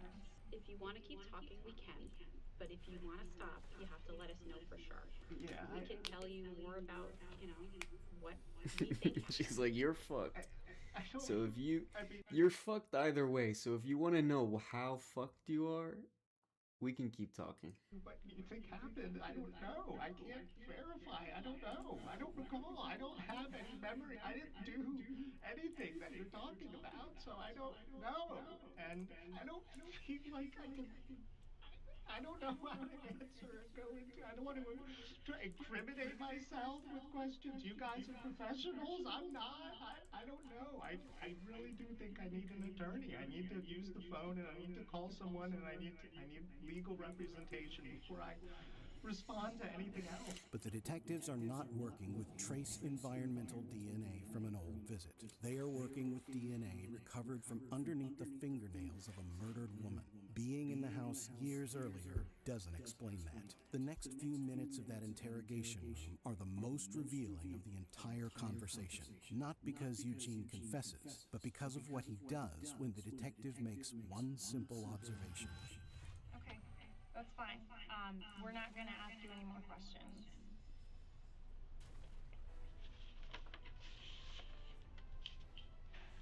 There's no tears coming out of your face. The detective isn't accusing him of anything. She is making an observation about the emotional state of a man who has just been told his DNA matches the scene of a murder. A man who has supposedly just received devastating news about a family he claims to have cared about. And that observation breaks something loose. There's no tears coming out of your face. I'm very dry right now. You're dry? I'm very dry. I'm parched. I'm dehydrated. You can probably see my eyes are bloodshot red because I'm just tired and drained. I don't know what's going on. You want me to drink water so I can tear? Like, what the f is wrong with you? I don't want you to tear. I just don't want What are you trying to say? I'm just trying to say that this seems a little put on. Are you kidding me? Are you kidding me? No. Oh my God, you're so full of it. You're after. This is the police. This is yes. Like it makes sense. You know, it's in your eyes it's guilty until proven innocent. I get it. Well, honey, your DNA was in the crime scene. That's why, like, She hasn't really explained where it was, and I think I want to know. There's due process, right? Due process. So you're saying that? So you're saying I'm guilty before I've even been put into a court of law? I'm saying that there's probable cause to believe that you were there when I think what you were saying was the contrary to that. So okay, but I don't remember. I don't know. I don't know. I don't know. We're trying to figure out. And then she gives him one more opening, because even now, investigators are willing to hear another explanation. I don't know. What we're trying to figure out is how your blood was at the scene that day. If there's an alternate explanation, that's why we wanted to talk to you today, okay? So I feel like you just need to take a breath for a second. Okay? That's what we're trying to figure out. Why is your blood there? Could it have been, an interrupted burglary? Did something happen where you didn't expect anybody to be home? I have no idea. I don't remember. I don't recall. Investigators believe Eugene went to that house expecting it to be empty, but Leslie was still home, and when Eugene came through that back door, she was inside. And what happened next is something only one person knows. Again, you're asking me questions. I don't know. I'm not and asking I you a asked question. you did. You just asked me a question, and I asked for legal representation, and you guys are very smug looking at me like I've done something, and of course it's innocent until proven guilty, right? Am I wrong or am I right? You are entitled to your due process, absolutely. This is insane. This is insane. I don't. Oh my gosh. I really don't know what else to say other than please allow me to. Sure. You read it to me, right? That Yep. I am allowed legal representation. Absolutely. This would be the best thing for me to do right now. We are I don't not going to ask understand. any more questions. You said you wanted to know more, so we were telling you more. But none of that is what the word is supposed to mean when Eugene says it. He's using it to reframe himself as a victim, and the detective is having exactly none of it. With the interview winding down, the detective makes one final observation that forces a suspect to either pronounce a genuine denial or reveal the absence of one. You keep saying you don't remember and you don't have any recollection. Well, but if somebody was not involved, it would be an adamant, I didn't do it. I didn't do it. I definitely didn't do it. Like, this is absolutely, you know, I've been an alcoholic in recovery for years now. I've been sober for years. And there are many, many times in which earlier life wasn't great. You know, abusive father, issues that, What are but you at the talking about, same bro? time, this isn't something that I, I know I didn't do it. I know I wasn't involved.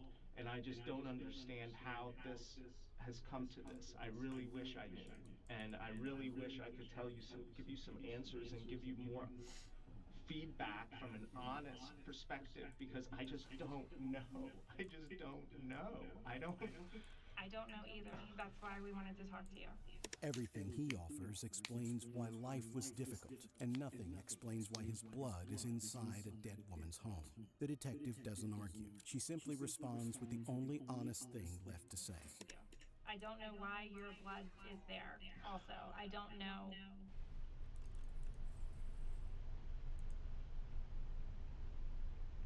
Wow. The only person that knows is Leslie, and she can't tell us. Wow.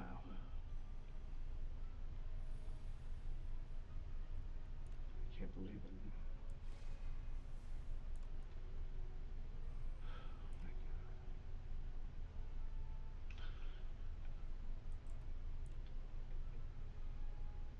Do I get to make phone call? Yeah, we're all done. 2 wows. That is what 23 years of a secret coming apart sounds like. Not a confession, not a breakdown, just 2 wows and the sound of a man who has run completely out of road.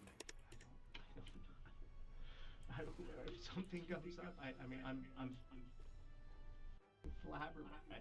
I don't know what to say or what to do or what to think. I just don't know. I'm flabbergasted. Well, after you talk to your attorney, if you want to talk to us again, my name and information is on the paperwork that you're going to get. You can have your attorney reach out to Montgomery County. He'll be able to figure out, or he or she, whoever, will be able to figure out how to get in touch with us. Okay? All right.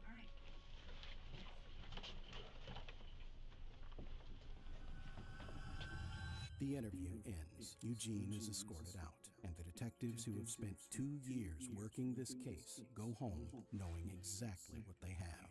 On May 7th, 2025, nearly 24 years after Leslie Prier was murdered in her own home, Eugene Gilgore stood in a Maryland courtroom and pleaded I hate that. They didn't even really fucking explain. He did not give a full account of what happened inside that house. He claimed his actions occurred while he was under the influence of drugs and alcohol. He called it the greatest regret of his life. On August 28th, 2025, Eugene Gilgore was sentenced to 22 years in prison, followed by 5 years of supervised probation. Sandy Prier never got to hear any of this. He died, having spent 16 years as the quiet, unofficial prime suspect in his own wife's murder. Lauren Prier finally has an answer. It came 23 years late from a laboratory extracted from a water bottle Eugene didn't think twice about throwing away. She ran into him just a year before his arrest, chatted like old friends, and had no idea that the man standing in front of her had been the one who took her mother. But what chills you the most about this case? Is it the injustice that Sandy died with the world believing he was a monster, or the fact that Eugene lived a completely ordinary life for over 2 decades, capable of looking Lauren in the eye without a shred of guilt? Let us know your thoughts in the comments.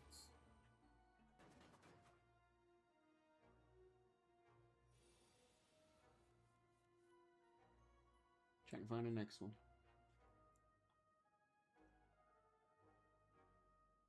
What channel is this? Red Files? Red File? Let's do Red File again. Sheriff's Office with the search warrant! Sheriff's Office, National search warrant! Officers are executing a search warrant on a quiet mountain property in Otero County, New Mexico. The man who lives here is Craig Thetford. He has not been seen by a single person in more than 5 months. We were looking for Craig Thetford. Yeah, we haven't heard from Craig. Oh my What God. investigators are about to discover inside this property will turn a routine welfare check into something no one expected. And this is the moment it starts to come out. Is that dirt? Or is that blood?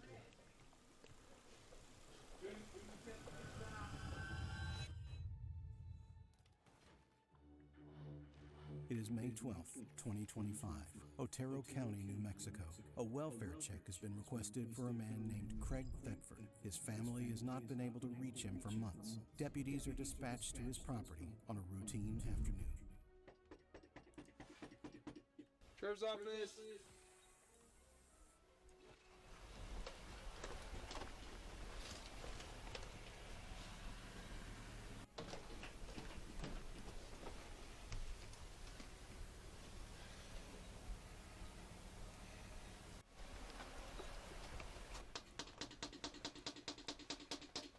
Sheriff's Office.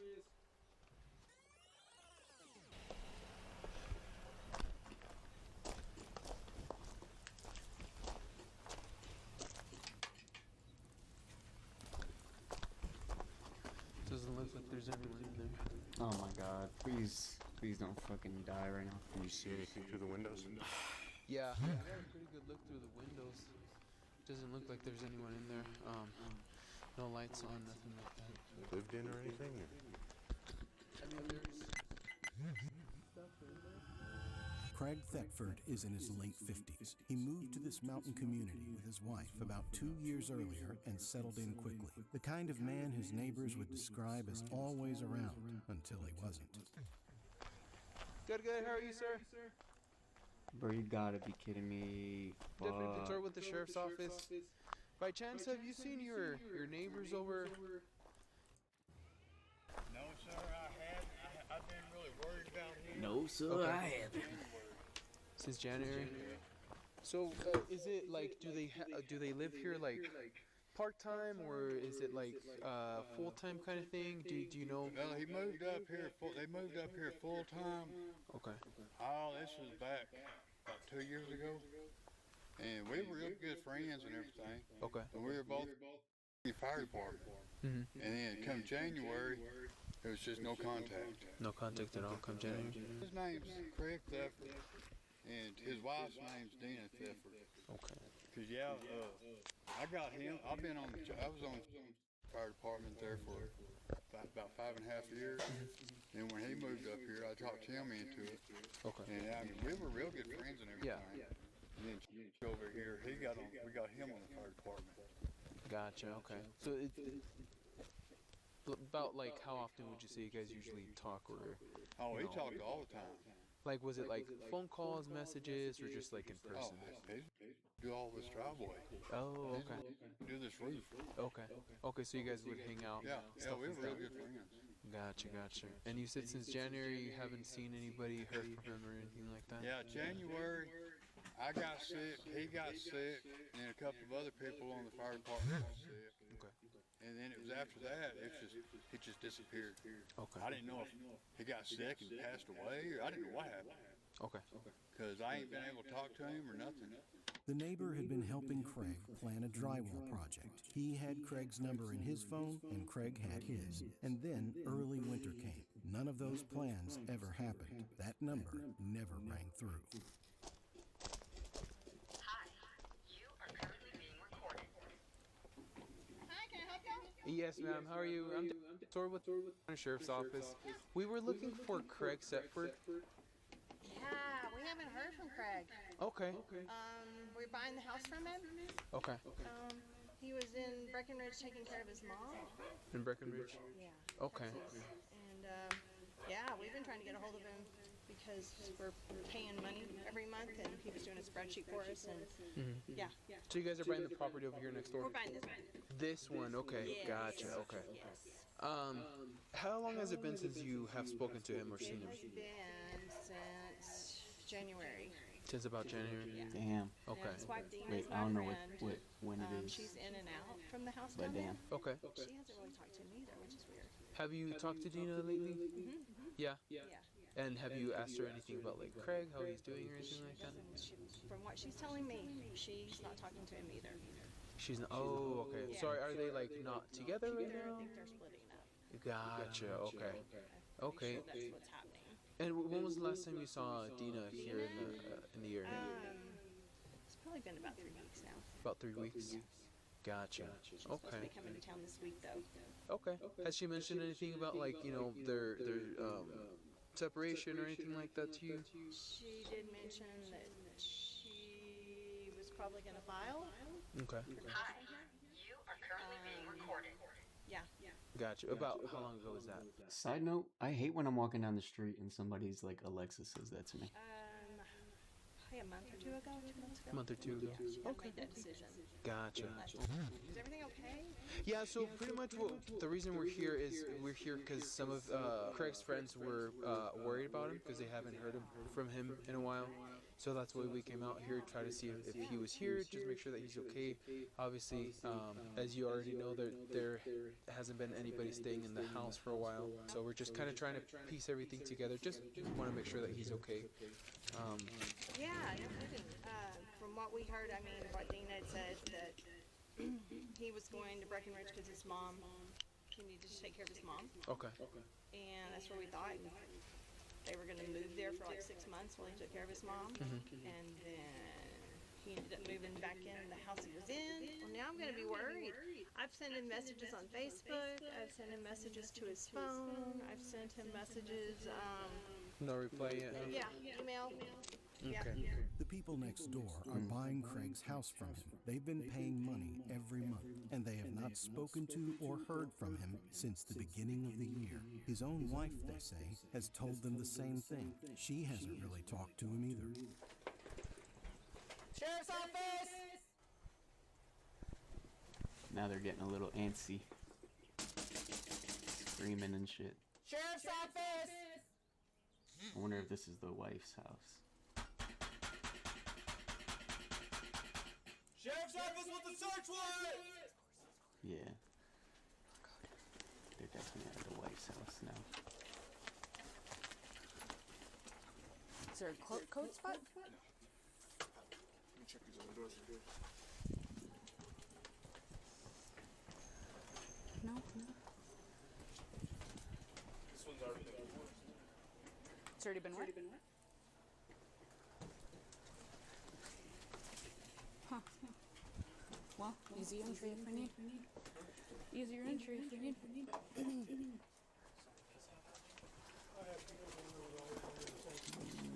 We go this way. The keypad. Where's the entry keypad spot? There's not one on this door. One for the man cave. That might be it. What is it? There's a lock on that door though too. Well, Maybe there's one on the garage. There's one on the man cave. There's one on the garage. see if that gets you in.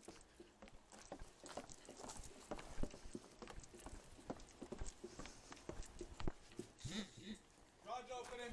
Downstairs entry!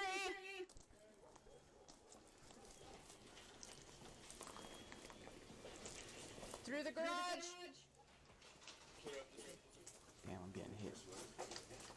Sheriff's office.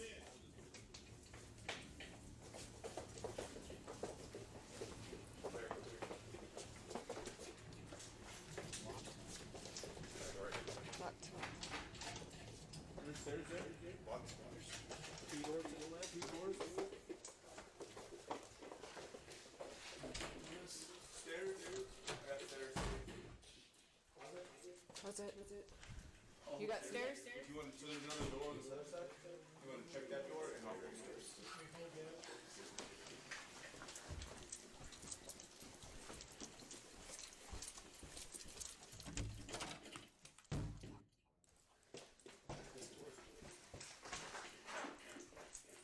got another door.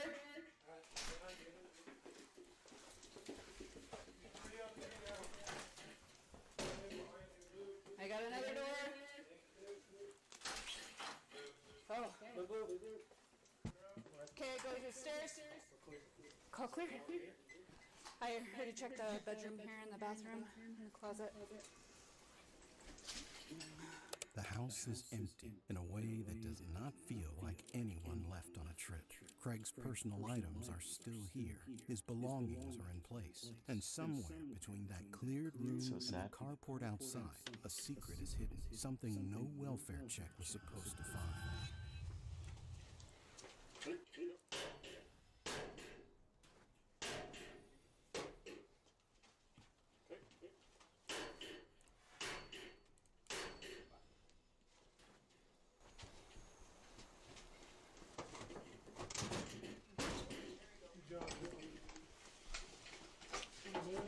Police department! Sheriff's office, search warrant! Looks like you have it upstairs.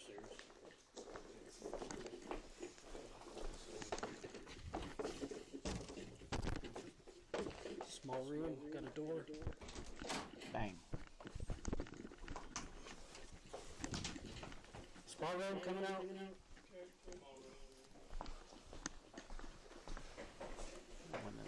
Clear.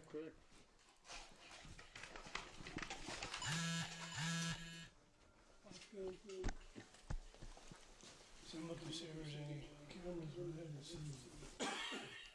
There's cameras on the back side of this house. Yeah. Which is good if we find anything. I'm sure she destroyed it if there was any.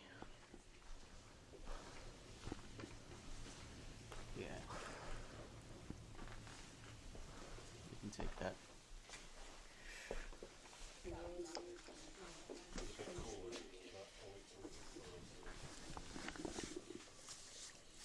Is that dirt? Where's that blood?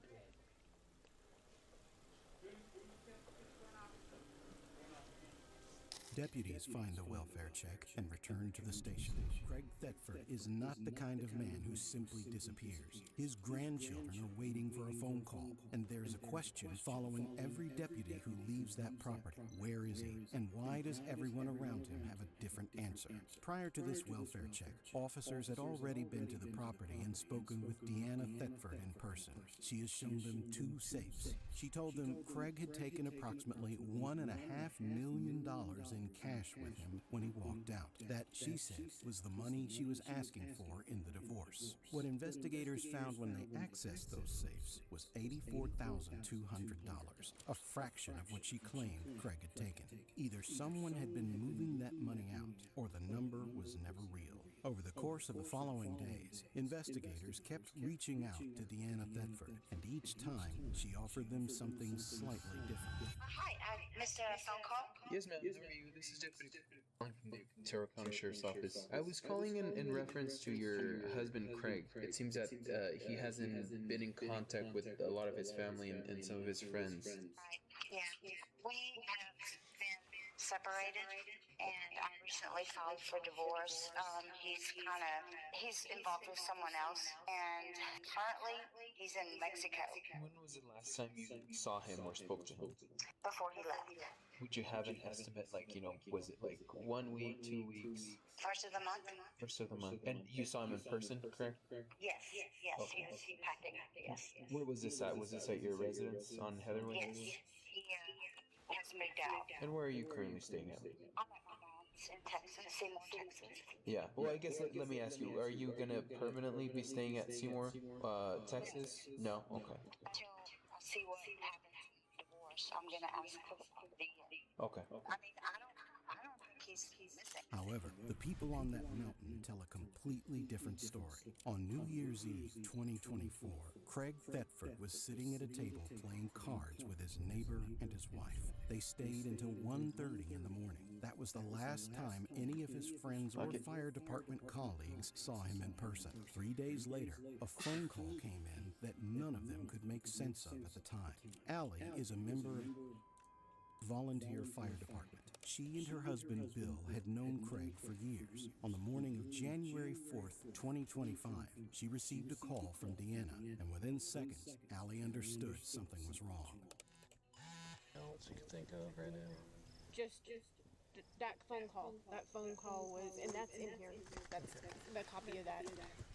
Jenkins was there with me when she called me because I was like, why is Dana calling me? When she called, she was hysterical and said that he was sick. He was really sick. Craig's really sick. And I'm like, okay, let us go look at him. I'm like, because Bill can start an IV on him, get him some hydration.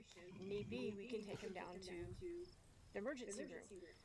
And she just, no, he's sick, and you can't get sick, because the next day I was leaving for the Mayo, and I was like, don't worry about me. No, he's just really sick, and she's like, and he's sick, and the next thing I'm gonna be sick, so you're not gonna see either one of us, because he's sick and I'm gonna be sick. I'm just letting you know. Well, let me come look at him. Let Bill come look at him and see if he needs fluids, because that was that virus that was going on. Not a virus. Because I got sick, Craig got sick, and Dan got sick all at the same time. Well, that we know, Craig got sick. And we don't know. She refused. She refused. She wouldn't, and I kept telling, I even kicking myself, because we should have come up here, and they're like, she probably wouldn't have opened the door if I would have come. But what is odd is we had that kind of relationship for her to fall out of the blue and just tell me that he's sick. Well, then let us do something for him. No, I'm just letting you know that he's sick. He's really sick, and I'm going to be sick, so you're not going to see us. And it didn't click. It didn't even click. But what annoyed me was like, then why are you calling panicked if you don't want us to do anything about it? And that's January 4th. Yeah. Bill is a trained medic who could start an IV. She called them in a panic. Then she refused every offer of help. Allie would spend the next several months kicking herself for not pushing harder. She kept telling herself he was going to come back. And me and Margie left there about 1:30, 2 o'clock that New Year's morning. And that was the last time I actually physically seen him. Okay, here's it's from Dina, January 4th, and it lasted 8 minutes. 10:23. That is New Year's Day. Is the last day I verbally talked to Craig, and he sent me he was having, he thought somebody had switched his gloves out, his bunker gloves. Okay. So he had sent me pictures. So I know she couldn't have done that, because he had sent me pictures. She wouldn't have known what the hell we were talking about. He had sent me pictures of his bunker gloves, and then Bill and I actually talked to him on New Year's Day. And that's the last time verbally that I had spoken with Craig, was on New Year's Day. And no one's verbally talked to him, seen him since January 1st. Yes. January 1st. Everything has been text messages that don't. Bang. You know, at the time you're just kind of like, oh, that doesn't sound like him. That doesn't sound like him. That doesn't sound like him. My thing was, do welfare check. How are we going to do a welfare check? We're not family. I'm like, just do a welfare check. Just do a welfare check. Please. I don't want you to do a welfare check. And it wasn't until Diane did her welfare check and we connected on. Started connecting all the dots there. So on Facebook, this did happen. Craig Thetford had dyslexia, a specific speech pattern, a particular rhythm in his writing that his closest friends had read for years. His friends noticed the difference in the texts arriving from his phone after January 1st. Not one of them could say exactly what was off. They just knew, and they began printing everything. In April 2025, 3 months after Craig was last seen, Deanna Thetford sent a text to the fire department. She was coming up to the property that weekend. She had a request. She needed the brush truck and the pumps cleared out of carport. She needed that space bag. Craig Thetford's fire department gear sat in the corner of 16 Springs Fire Station untouched for months. A man who cannot bring himself to unzip his friend's bag is a man who has not given up hope. What that carport had been used for and why she needed to empty it would not become clear until July. Around the same time, something else appeared at the property. Yes.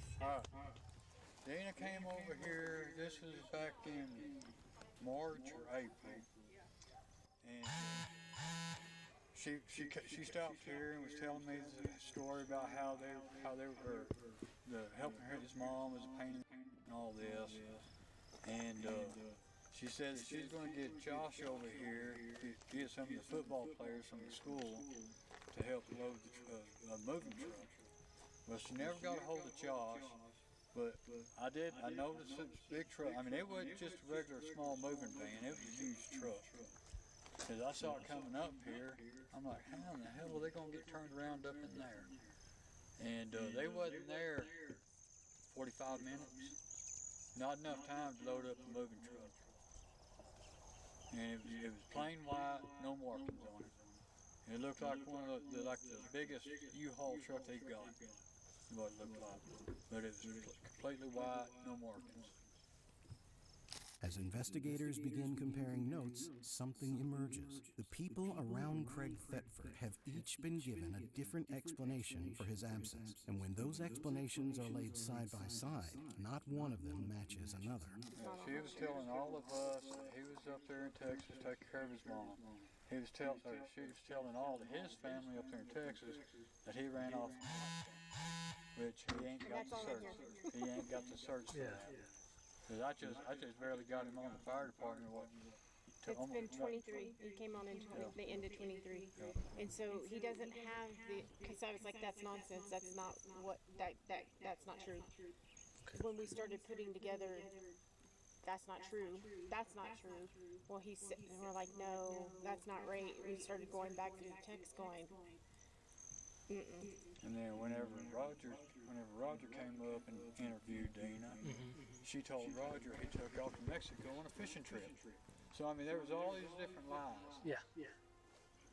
3 stories, 3 different states. Each was told to someone who wouldn't immediately compare notes with the others. By late June, investigators have spent months on this case. The missing person report, the multiple stories, the money that does not add up, the text messages that do not sound like Craig. And then, on June 25th, 2025, someone calls the Otero County Sheriff's Department. He has never been to New Mexico. He has never met Craig Thetford. He has no connection to this investigation. His name is Andrew. I recently got in touch with an old friend of mine. She was married to that dude, and apparently she said she shot him.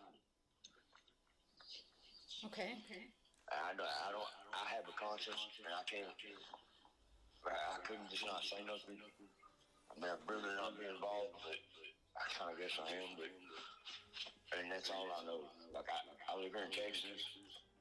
I hadn't seen her in years, talked to her in years, until just like Friday or end of last week, whatever. And she come out with that book, so I kind of think that she put more on my plate than I'm ready to choose. So I made the phone call. Can you tell me her name? This is wife, Dana. Okay.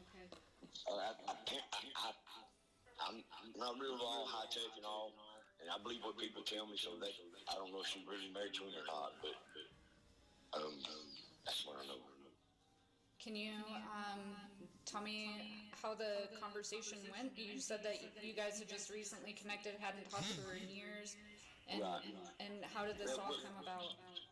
Well, we've done that before, like, you know, being out of touch for a couple of years and touch back up, whatever. And she just kind of basically just put it on my plate like that. Like, she had done something that she wasn't proud of, and she wanted something she was even less proud of. I kind of read between the lines, and then she mouthed off and said she shot him. And I told her to shut up. I don't want to hear no more. And here we are. Okay. Did she tell you when? No, ma'am. I don't know none of the particulars. Okay. After that conversation, the first chance I got online and I seen the missing deal. So she could be taking the Christmas turkey. I don't know, but I know I have to sleep with me at night, and this is what I need to do with that. Okay. So, I mean, I'm making any sense.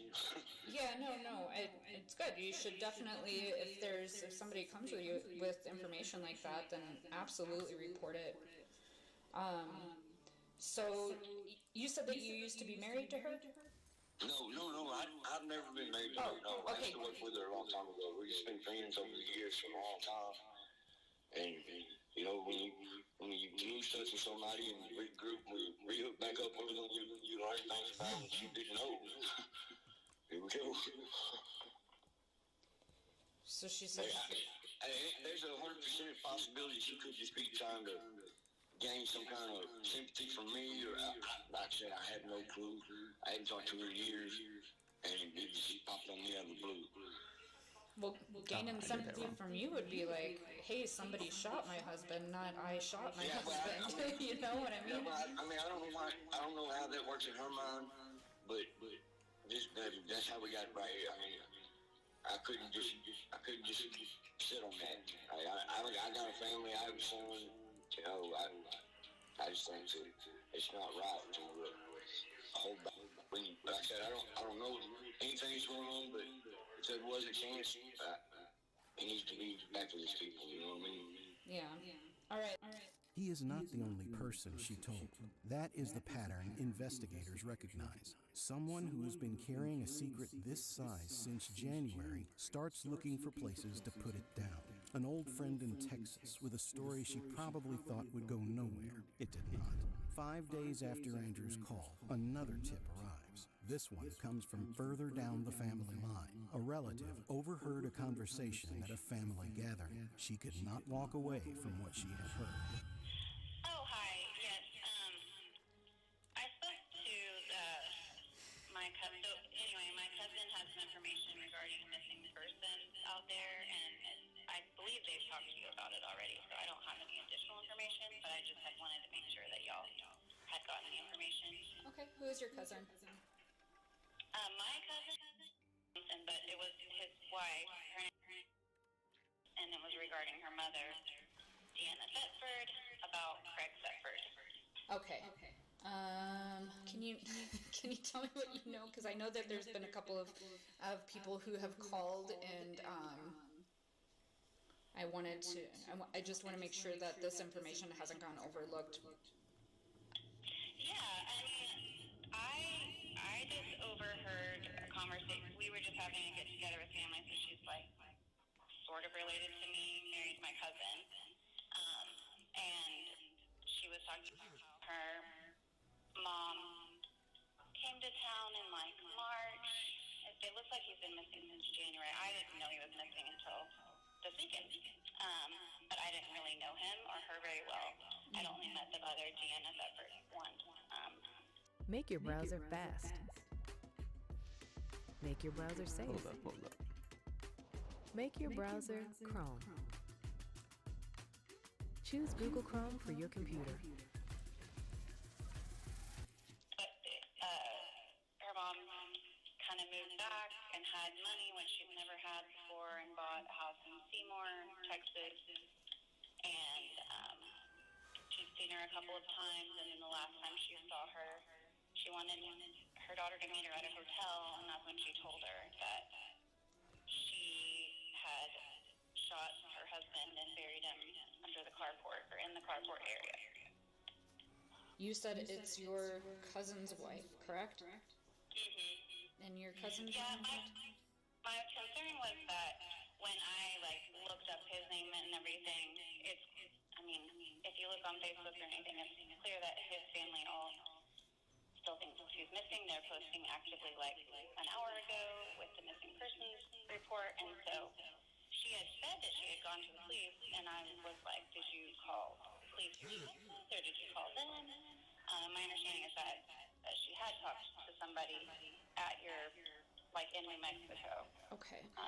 And that there had been some sort of investigation, but it doesn't seem like anything's been, his family didn't seem to know, and she doesn't feel comfortable calling them.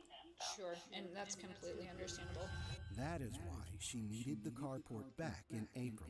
That is why she texted the fire department and asked them to come get the brush truck and the pumps. That is what the unmarked truck was for. Craig Thetford had been on his own property the whole time. They still needed solid evidence to build a case that could hold up in court and lead to a conviction. As the investigation continued, detectives received another important lead. They learned that Deanna had attempted to take her own life while staying at her mother's home. To investigators, the incident suggested that she understood the gravity of what had happened. Not wanting to lose any potential evidence, detectives immediately went to her mother's house.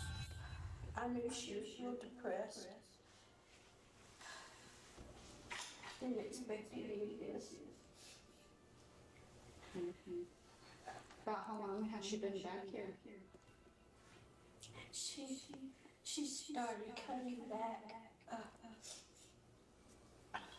off and on. And I don't remember what it was. Maybe it was, we were there Thanksgiving. That was the first time I'd seen their place. And so it was after Thanksgiving. I think it was maybe January, February, sometime like that. She started coming back. I think. I'm not sure.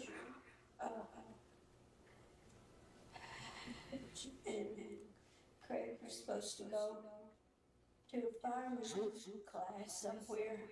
I can't remember. Maybe in Hobbs, New Mexico or someplace.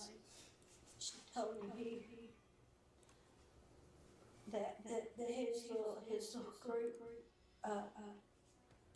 got a chance to go to California to the big fire, and he couldn't go because he didn't have all the qualifications. So he was going to go to that school, but it would take several months.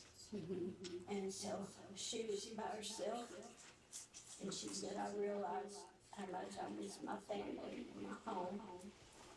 And so she started. So this lady is telling everybody. Coming and seeing it, and she thought she planned on buying a house, a bed and breakfast. And I think she maybe originally was going to stay with me. Do you need a glass of water or anything? No. So she finally found the house. She came in around and she found the house she wanted, and she got the house, and she went and started packing stuff. I don't know how long it took her, but she finally, it seemed like a long time, and she had some the big stuff. She had somebody to come move it, and they put it in the house. And she still isn't all settled in the house because they have a little apartment, and she's had an apartment renovated so she could rent that too and have some income. And that's the plan she had. Did she tell you, do you know how she bought the house? She said that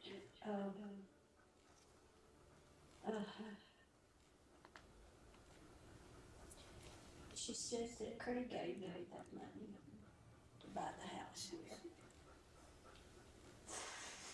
She said that Craig gave her the money to buy a house here? Yeah, I think they had an argument, and he helped her to get out. Okay. And she told him, no, you. That's all I remember. Imagine building a website with your name on it. With Base 44. As the conversation came to an end, the detectives realized they were one step closer to uncovering the truth. Investigators obtained a search warrant, returned to the property, and opened the carport. Craig Thetford was inside, wrapped in black plastic, blankets and rugs, covered in a white powdery substance. He had been shot multiple times. His manner of death was ruled a homicide. He had been there since January. On July 8th, 2025, investigators drove to where Craig's family was waiting. Not because they had new questions, because they finally had an answer. We're here about Craig. I know that he was put in as a missing person in middle of May. Taking a hit. We did locate Craig. Okay. Unfortunately, Craig is deceased. We knew that. He did pass away as ruled as a homicide. We also, although we come with bad news, we come with good news. Got her. Dina's in jail. Thank God. Okay. Thank God. I know, and we were trying so hard to be able to make sure that when we came to talk to you, we had her, and we got her. Thank God. Okay. Where did they find him? Out in the forest? He was on the property. On what? He was on his property.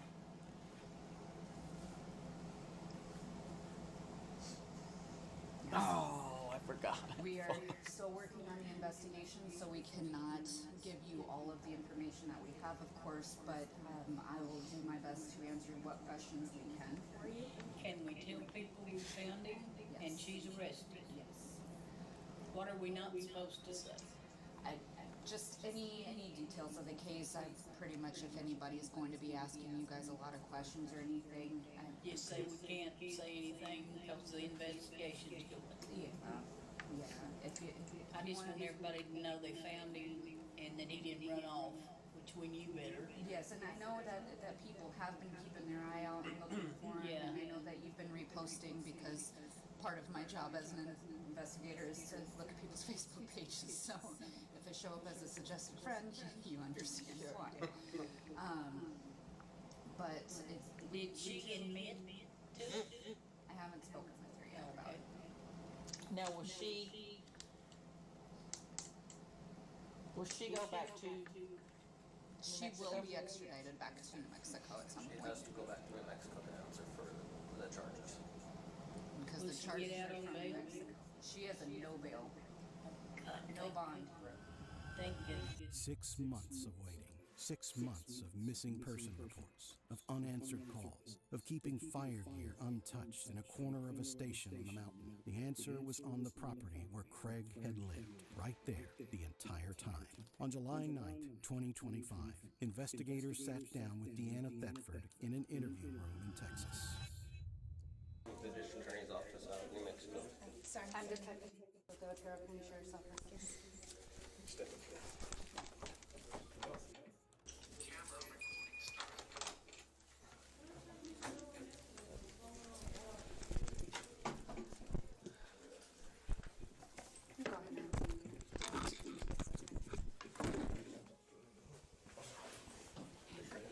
Thank you. All right, Dina. So, I'm sure you understand why we're all here? Yes. Did you get a copy of your arrest warrant No, I yesterday? haven't gotten a copy yet. Okay. Anything by anybody, anywhere. Okay. And I'm just gonna tell you right now, I'm gonna need a lawyer. Okay. And that's as far as I wanna go. Okay, that's fine. Do you already have a lawyer that's set up with you or anything like that? No, I haven't been. I've been here in Texas. Yeah, all right. I didn't know if you had already reached out to one or had talked to one before. I have not known what to do. I just really haven't known what to do. So, yeah. All right. Well, do you understand the process of all of this? I know that you had worked in the jails before. Yes, but I was always on the other end. I've never really been a part of this cycle of it before.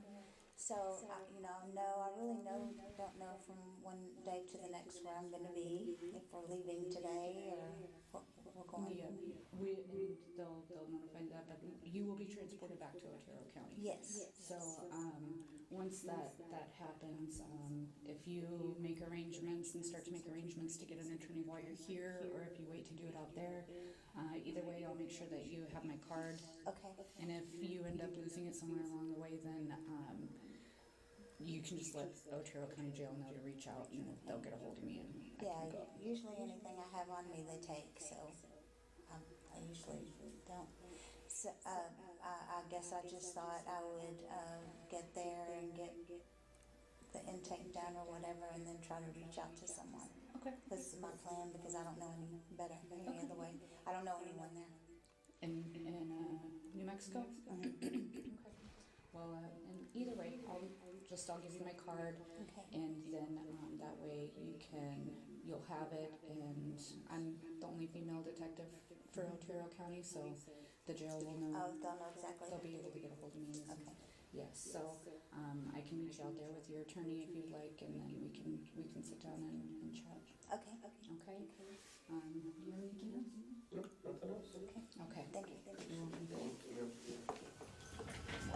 Deanna Thetford had initially faced charges of first-degree murder. She did not go to trial. Instead, she pleaded guilty to lesser charges before Judge Stephen in an agreement with prosecutors. She pleaded guilty to second-degree murder, tampering with evidence, and forgery. Under the terms of the plea agreement, she was sentenced to 18 months for forgery and 3 years for tampering with evidence, both running concurrently. Those sentences will be followed by 15 years in prison and 3 years of probation for the murder charge. 18 years in total before she is released. In the weeks following the plea, Craig's family was 911, where's your emergency? My emergency is I think my husband's been shot. My house has been burglarized. I just walked in. I'm not getting a pulse on him. I just came in from the gym. The woman on the phone is 43-year-old Rebecca Fenton. Her husband is on the floor of their foyer, shot twice. I can't live without this. Okay, I understand, ma'am. What is your husband's name? And the version of events she is about to give two detectives over the next 6 hours will not match a single thing investigators find at that scene. You have a life insurance policy? I think Larry does, yes. For how much? I don't know. Who's the beneficiary? I think I am because I'm his wife. So the person that ransacked the place probably killed him first, you think? I'm sorry.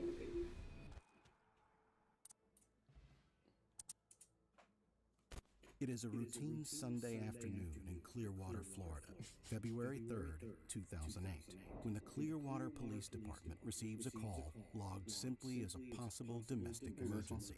Officers respond expecting a medical situation.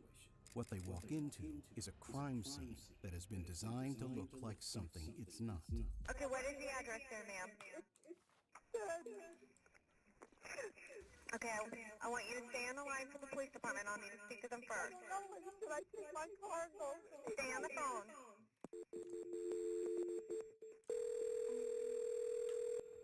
I'm across from the hotel. It looks like a burglary.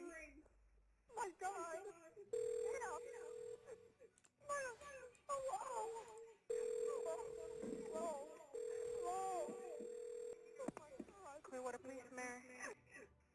Go ahead, caller. What's going on? My husband has been, it looks like shot or stabbed or something. My husband went. You have just heard Rebecca Fenton's voice on the 911 call. Oh, I'm Officers taking a big hit. arrive No. to find Lawrence Fenton face down on the foyer floor between the living room and the front door, shot twice, once in the back, once in the neck. His body pointed toward the exit. He had been running away from whoever fired the gun. And whatever he was running from, it was already inside the house with him. A neighbor standing across the street in the open air heard 5 separate shots. The police department's own evidence would later determine that 5 shots were fired inside that house. Rebecca Fenton, in a detached gym directly behind the house with music blaring, heard exactly one. I was working out at the gym. I heard a noise. What kind of noise did you hear? It was like a pop. And I was like, what is that? So I came in from the gym. Okay. And I called the like, what's this place? And I'm running there in a pool. And I was like, what the fuck? And I ended up Oh, God. going home and he was alive. And I just ran. Okay, where is your husband in the house? He's laying in the front foyer. Okay. The front and back floor. Okay, he's in the front porch? No, he's inside of that house. The description of that sound is not consistent across her accounts. She adjusts it each time she gives it. What does not adjust is the number. What investigators are quietly building from is not what she says she heard. It is the gap between 1 and 5. The house appears ransacked across 2 floors, but the items left behind tell a different story than the ones taken. Paintings valued between $17,000 and $25,000 were still on the walls. A set of antique furniture untouched. A sewing box containing expensive jewelry hidden inside a compartment that opens like a puzzle, only accessible if you had been told it was there. The only things gone were Larry's watch, his wallet, and his white Jeep Cherokee. That Jeep was found less than 1 block away, parked, engine off, every item still inside it. There is one thing about the crime scene that investigators keep returning to. A real burglar, after shooting a homeowner, flees. They do not stay to open drawers on 2 floors. They do not carefully stage a scene and then leave the stolen car around the corner with everything inside it. The only explanation for parking that Jeep 50 yards away and walking back is that the person driving it had a specific destination to return to and very little time to do it before the police arrived. What exactly that destination was and what they did once they got back there would not become clear to investigators for years. What they had in those first hours was only a question they could not answer. None of that is what she tells the 2 detectives sitting across from her that night. And the places where her story is most carefully constructed are exactly where investigators find the most useful gaps. Okay, Detective Spaulding, like I said earlier, this is my partner, Detective Brolin. I just want to get some just general information from you, and then we'll talk about it. Have you found anything else? Not yet, no. I haven't, I don't have any information. The other officers are out on the scene doing what they have to do. Okay? The lady said that it was going to take some time. Yes, it will. It usually, forensics comes out there, they do the processing, and, It really doesn't matter. He's gone. Well, actually, we can do this. so the more evidence obviously we can get, processing the scene, the better it will be and the quicker it will be to capture who's done this. Good. Okay? Okay. Do we have an idea? Anything? Neighbors? Did anybody? The other officers are out there talking to the neighbors, they're doing canvassing, but they haven't gotten back to me yet. So there's more going on at the scene. No, that's okay. Something. No, right. Well, once we're done talking, then I can report back to the scene, and then they can probably give me some more updated information. The lady said, Right now. and then they told me that he's definitely gone, that he can't be brought back to life or nothing. What the detective is watching in real time is the absence of something specific. When a spouse receives confirmation that their partner is dead, the processing of that information takes over the room. It is involuntary. It is not managed. The woman sitting across from him is managed. The questions come in the right order. The emotional beats arrive where they are expected and end before they become inconvenient. Spaulding will later describe it as the behavior of someone running a calculation rather than absorbing a loss. Larry Fenton was 57 years old, a sales representative for a Swedish medical equipment firm. Super Bowl Sunday was supposed to be a quiet day off before an upcoming business trip. When this incident happened, we have an in-law apartment in the back that we turned into a gym. I was in the gym, in our gym when this happened. Okay.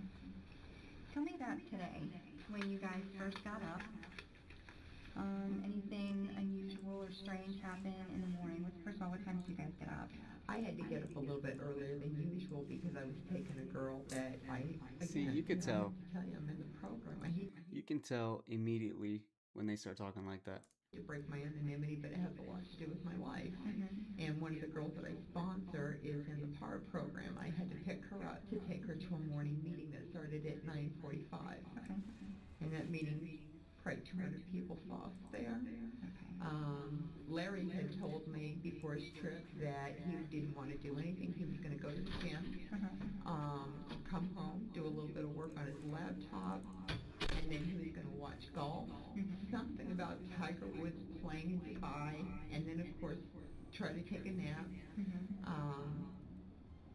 The poor guy went to bed early and he wanted to stay awake for the Super Bowl. Right. Okay. And that's where he was left when this happened. Okay. The alibi is fully formed before the detective asks a single confrontational question. Rebecca has the morning accounted for. The 9:45 a.m. meeting, 200 witnesses in that room, breakfast after, dropping off her sponsee Alex at exactly 1:37 p.m. by the clock in her car. She came home. She talked to Larry. She went to the gym. She heard a noise. She came in. What she is not accounted for, and what she will not be asked to account for until later, is what happened in the gap between arriving home and going to the gym, or why a man who was killed in the foyer was last seen by her on the living room couch. I was sitting on the ball when I heard a noise. Okay. But it didn't sound like a pop. It sounded like somebody dropped something. Okay. And I also had music on real loud. So I continued to keep working out, and all of a sudden I was like, and I wasn't concerned. I just was, let me just go see him again. Right. Now, the music, is it like stereo, or do you have, okay, you don't have headphones in your ears or anything like that? I have an iPod, but I don't. But you weren't using it today? Okay. Remember what station you were listening to? I have a CD. Okay. You heard something that sounded like you said it dropped. Now, did it, something was fell it, off the roof. was it one noise? Was it several noises? No, it was one. It was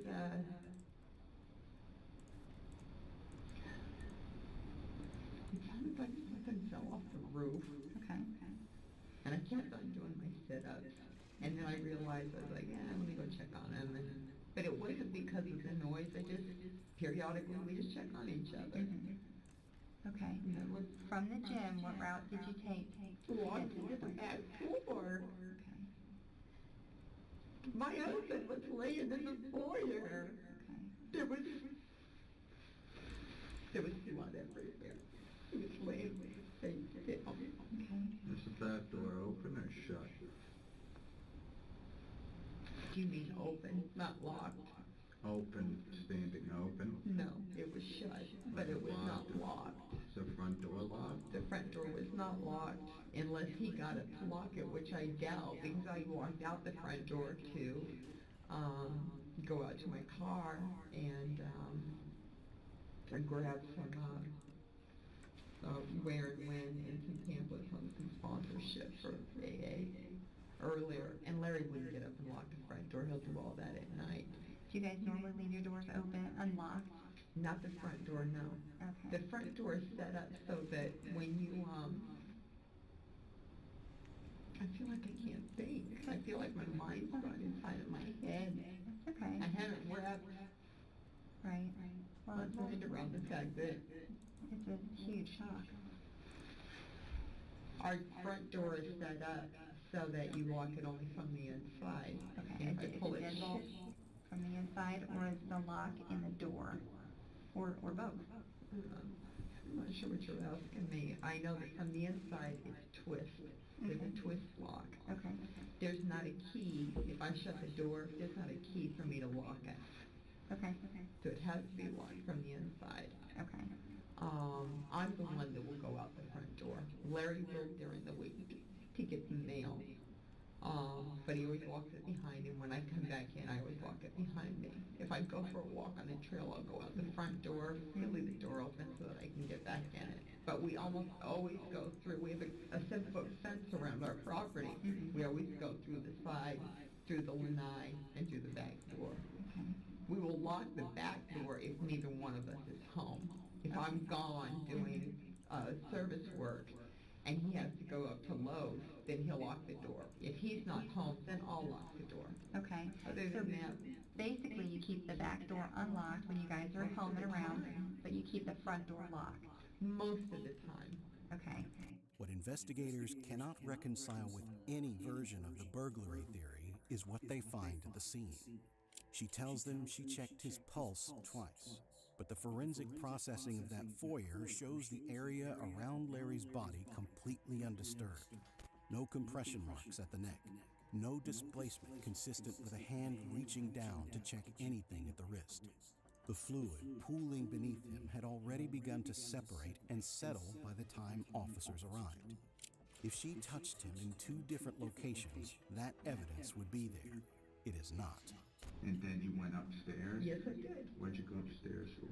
Because when I turned the corner and saw the living room had been ransacked, I went upstairs to see what the hell had happened. Okay. And I yelled. I said, I'm loaded, I have the police following me, so if you're in my house, you better come out now. Okay, then when did you call 911?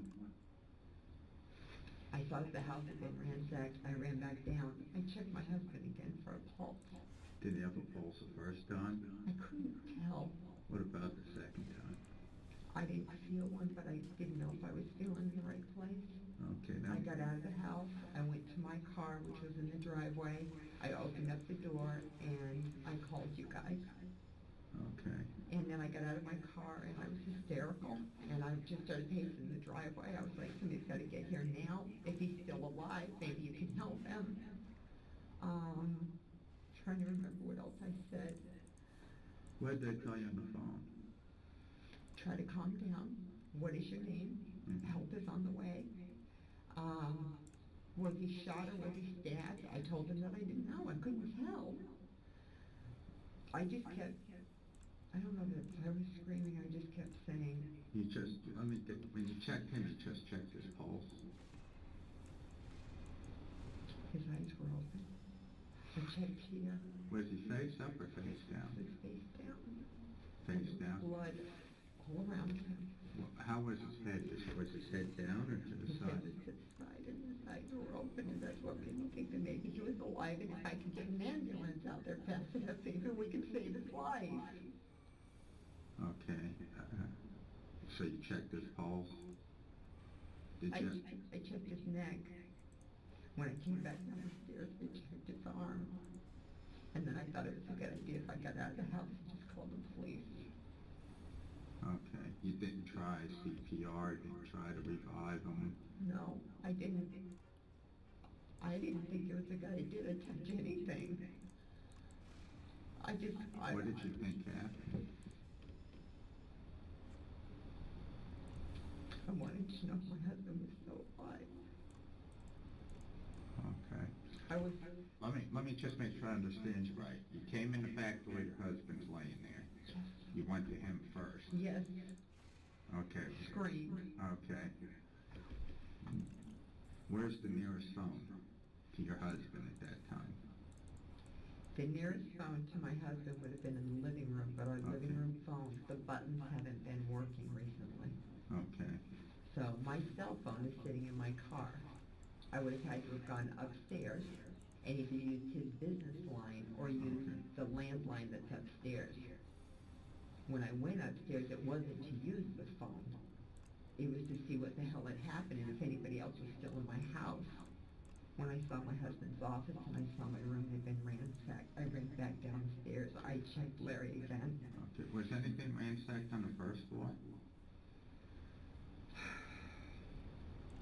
Yes, the living room.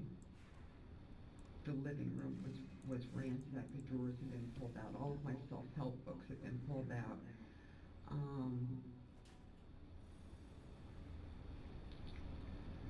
This just happened. I'm having a hard time remembering, but I'll do the best I can. And I think it was a good idea to move them. I just remember telling the lady, hurry if we get an ambulance to him, maybe he's not dead. Why didn't you think it was a good idea to move him? ...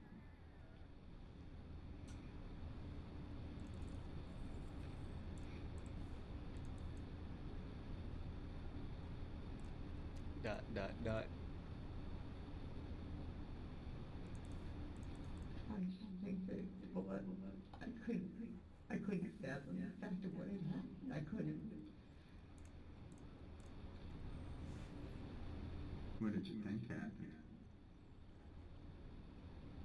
There's something very wrong. He couldn't be dead. And if I could get an ambulance there fast enough, maybe they could help. I didn't think it was a good idea. even touch him. I can remember being leery just to get a pulse. No, I just watched too much TV, and it's like, don't touch, don't disturb. What kind of TV would tell you that? Just, I don't know, CSI, I guess, you know, don't touch anything, stay, you know, the minute you find out something's wrong, get outside, call the police. The explanation she offers is that she watches too much television. What investigators noted was that the only phone she used was the one that was with her the entire time, and that using it from the car, rather from inside the house, put a specific amount of distance between her and the scene before any recording of her location began. As far as firearms in the house, guns, firearms, guns. We did own a gun. Okay. We bought one very, very recently. You just have one gun in the house? Yes. Okay. Is it a handgun, is it a shotgun, a rifle? It's something that, it's a handgun. A handgun. I don't know a lot about it, but we bought it recently, and it's registered, so I can't tell you the exact date. Is it registered to you or your husband? Don't quote me. I think Larry told me that it was legal for both of us to use, but only if we used it in the house. Okay. Like, I couldn't put it in my car or tote it around in my purse. Right. The reason that we bought it was because, and again, I'm guessing, 3 or 4 months ago, and I have a couple of friends that confirmed the date. Okay. Some whack job ended up seeing me at the grocery store and started following me, giving me a hard time. Showed up at a meeting one time. I filed a report. Who did you file it with? Officer or sergeant, I don't remember, but his name was... Was he a Clearwater officer? Yeah, and I talked to him right on the streets of Clearwater, right, very close to the courthouse, and I told him I was being harassed, and he said that counted as a report, and to just watch my back, and he asked, I carry mace, I showed him my mace. And the first time... Can you give your report number?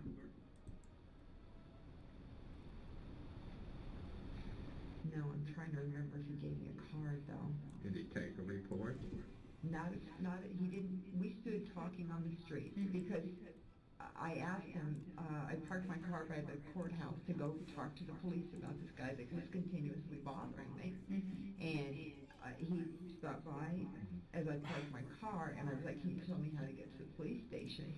Well, then he pulled up again, and then pull up again, and he finally got a car and was like, can I help you? And I was like, yeah, I need to talk to somebody about it. Somebody is harassing me. I don't know what his name is. I don't know what to do, but I want to file a restraining order. I'd never filed a restraining order before, and he told me, until we know who the guy is, you know.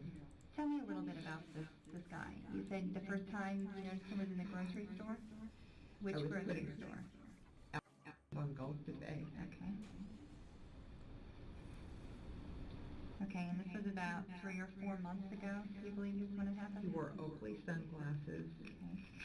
He was bigger than I was, and he never quit smiling. And the only thing that came out of his mouth is, I just want to talk to you. You're the most beautiful woman I've ever seen. Okay.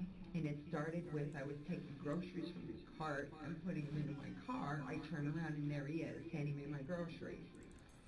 And it doesn't seem like it now, but I have a very dominant personality, and I'm not hysterical by nature. Told him to step back or I'd call the police, and that I didn't need his help, and him being so close was making me uncomfortable. Followed me out of the parking lot. How did he followed you in his vehicle? In his vehicle. Okay, do you remember what he was driving? He was driving a gray Taurus. But the next time I saw him... Okay, is this a white male or a black male? This is a white male. Okay. About how old do you think he is? I'm going to guess he's maybe between 30 and 40, but it's very hard for me to guess that stuff. Okay, what about He never quit smiling, and he never took those Oakleys off, and that's all he said. Do you remember anything about his teeth? Did he have any chipped teeth, crooked teeth? I don't remember that. I just remember that he just had a goofy smile. What about hair color? Dark? Dark hair. Okay. Chestnut brown. Okay, what about the length? I don't know how to say ordinary. Just a regular cut, like an inch type? If you looked at him, you'd think he was a normal guy. Okay.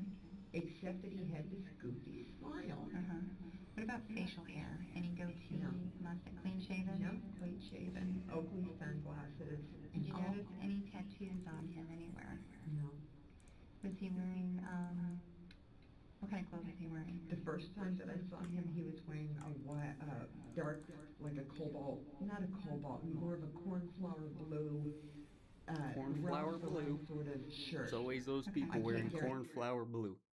Can't trust nobody wearing cornflower blue.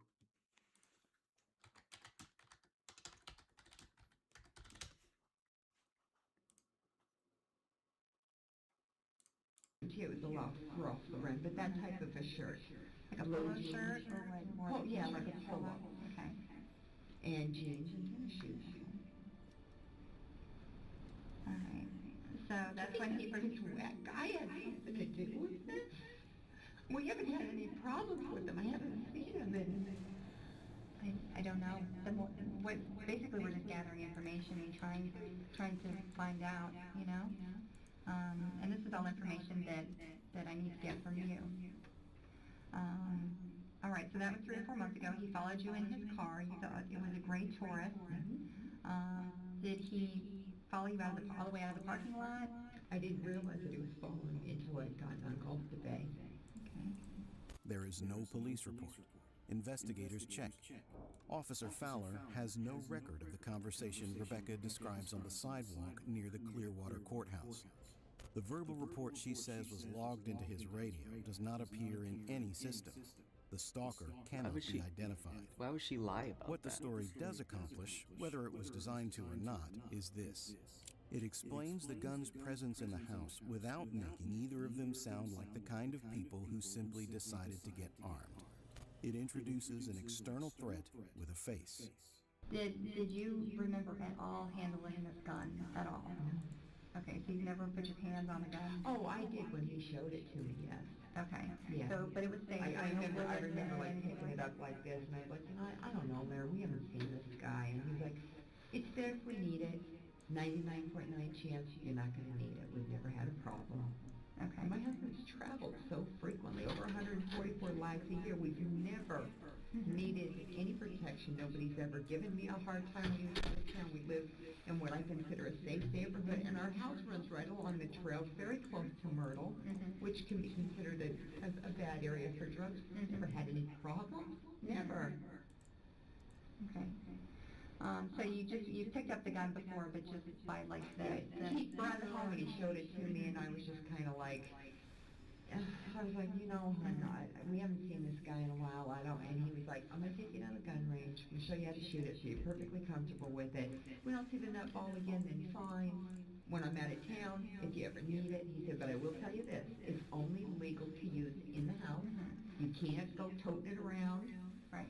He joked with me, you can't get PMS and maybe you want it, and I was like, I understand. Right. And he was like, this is where it's going to be kept. Where did you guys keep it in the house? We kept it in our armoire, in our bedroom, in the 3rd drawer on the left side. Okay, was it in a gun case? It was in like a canvas. Did it come with the gun? In other words, or was it just a canvas case that you guys? No, I think that it came with the gun. Okay, do you keep it loaded or not loaded?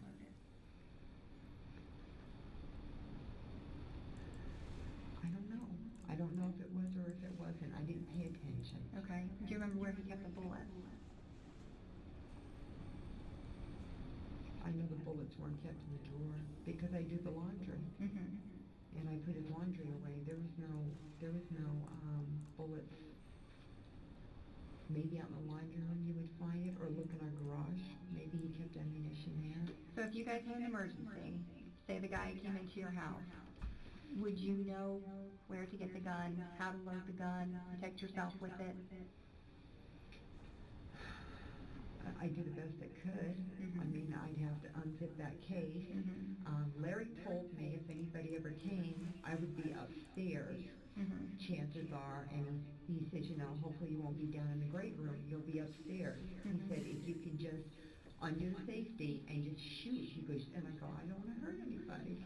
Stop you right there for a minute. Why would you be upstairs if somebody came? Because I spend a lot of times most of my life is upstairs. Our television's up there. I have my own bedroom, dressing room in the house. when Larry's gone, I spend most of my time upstairs. And he said, you know, if you're upstairs, all you have to do is undo the safety, you know, and if you just, he said, just fire it, it will scare the dickens out of them, and they'll get out of the house. Did you say you had your own bedroom? I have my own room, it's a dressing room. He has a separate room. Or you guys have separate bedrooms? No, no, no, no. We sleep together. We're very, very intimate. We're very much. We're very much love. We have our room. Fuck. Okay. I'm a princess, so I had to have my own dressing room. Okay. And then he had an office. We had a 3-bedroom house. Okay, and all the bedrooms were upstairs. Yes. The following morning, ballistics matched that weapon to the rounds that killed Larry. It had been wiped clean of prints. And what was in the bag alongside it confirmed something specific about the person who put it there. They knew where the gun was kept. They knew which keys opened the house. And they had access to the car from the moment the shooting ended to the moment the first officer pulled up. Investigators were already working that problem when she was still in the interview room. They had not yet told her about the bag. They would not. Not that night. Partway through the interview, the detective asks about the marriage. What Rebecca Fenton gives him is one of the most elaborate descriptions of a love story this interrogation room has heard. We are madly in love with each other. We're still on our honeymoon. And if you can question some other people, they'll tell you that. No problems at all? No marriage is perfect. I wasn't, nothing major, any financial problems? Not at all. We're doing very well financially. But again, we don't go around telling people that. People knew, and like I said, there were the little crows that would whisper. But we would just ignore them, and then there were other people that knew me before I married Larry, and they knew that that's not, we can brag about, you know, but you can walk in looking nice or dressed decently, you know, or carrying a decent handbag, and people can assume, you know, people can see the outside of our house and assume. Did you guys have a security system in the house? Excuse me. No, an officer asked me that. Any pets, dogs, cats, anything like that? No, no kids. We didn't want any of that. We decided on Persian rugs instead. Do either of you have kids from any previous relationships? No, thank you, God. Nothing against you if you have kids. Larry never wanted children, even before he ever met me. And at the age of 17, I turned to my mother and said, "You're not getting grandkids from me." It was a decision. As a matter of fact, when we dated, it was a big compatibility issue that once he said he didn't want kids, I was like, I'm listening. So no, we didn't want kids. We don't. We make great babysitters. You have an ex-husband? No, any I've never. Ex-boyfriends around here? Anything? Ex-boyfriends? Anybody that's jealous about you and him? I'm going to be honest with you. Before I met Larry 6 years ago, I was involved with a woman for a couple of years. She was, you know, we split up. We had been split up for 6 months, and then I met Larry at the gym. She wasn't crazy, you know, 3 years later when she found out that I was getting married, but not enough to hurt her or any of that. As a matter of fact, within the last year, we've become friends, and in the last year I was invited to watch her graduate from Harley Davidson School. I'm very close to her mother as well. Her name's, yeah, she's a nice girl. Does she own any firearms? I don't think so. Do you know her last name?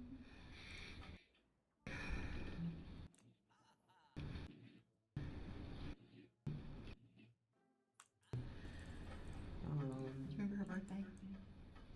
Yeah, you never forgot it. It was July 24th. My younger sister's was the 22nd. I'm giving you some personal information, but it's just to try to help.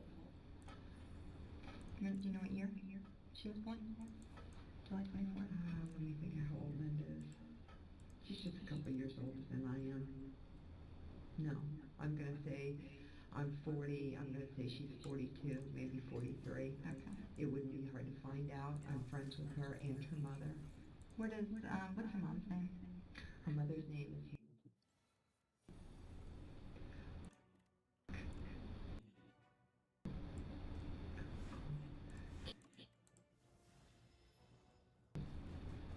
And again, at home, I have a phone number. Okay. I met with About once a month. She's an elderly woman in her 70s. She's married, and I take her to Walgreens and to this place and that place, and then we go to lunch, and we enjoy each other's company, so I still get along with her. Okay. I would never, she may not have been crazy about me getting married. I'm sure, you know, there's a few guys that weren't happy about it either, but nobody would do something like this. Okay. Never been married? Me? No. Yes. No. Where does live? She lives in an old friend of mine. She has a rental apartment. She's living in a rental apartment. Are you still friends with her? Do you see her? No, I haven't seen her since the graduation. I'm trying to remember when the graduation was. It was in October. And it was in Orlando. Of 07? This last year, yeah. Okay. And was real proud of her. She was the only girl that graduated from Harley School. I haven't seen her since then, but I always ask her mom about her, and her mom's like, you know, this is I know, yeah. So. Okay, what about any other boyfriends? No. No? I haven't had a boyfriend since, How long did you date? I was with her for a couple of years, and before that, another girl. Okay. Were you guys I don't want any of this stuff used against me. What do you mean used against? I don't know. I guess I just all of a sudden it's like here I am. I'm an alcoholic. Now I'm a lesbian. Now I'm just giving a lot of real personal. Let me just make sure we clarify this. You haven't had any lesbian relationships while you've been married to him, have you? No. Not Not at at all. all. Fuck. Okay. There's been absolutely no fidelity on my part, and I am 100% positive none on Larry's. So, I love that man madly, and he told me on a daily basis that I was his world. Everything Larry did was for me. We loved each other. It was something, we had something very, very special. And if you'll talk to some people, then that can be confirmed. And you guys met at a gym? About how long were you together before you got married? And Larry, 6 years ago. Okay, so you dated about 3 years, and then We dated about a year and a half, then we announced our engagement, and then we started selling our property, and I was planning our wedding. I was still drinking, very heavy, and he came home After this video, I'm probably gonna end this. and said, I know you're planning a big wedding, but, you know, we could save a lot of money on capital gains taxes if we were to get married by the end of December. And I told him absolutely not. My mother will kill me, and there's got to be a minister. I'm where so out sick the of losing this family. fucking And he was game. like, we can have two. So we got married at the Clearwater Beach Hotel before it was torn down, which was very special to both of us. I was still drinking.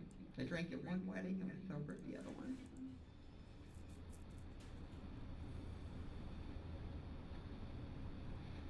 And when did you quit drinking again? 2005?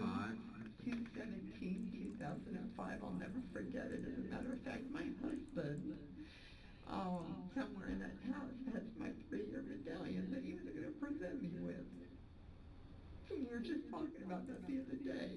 What a person says while overwhelmed is one thing.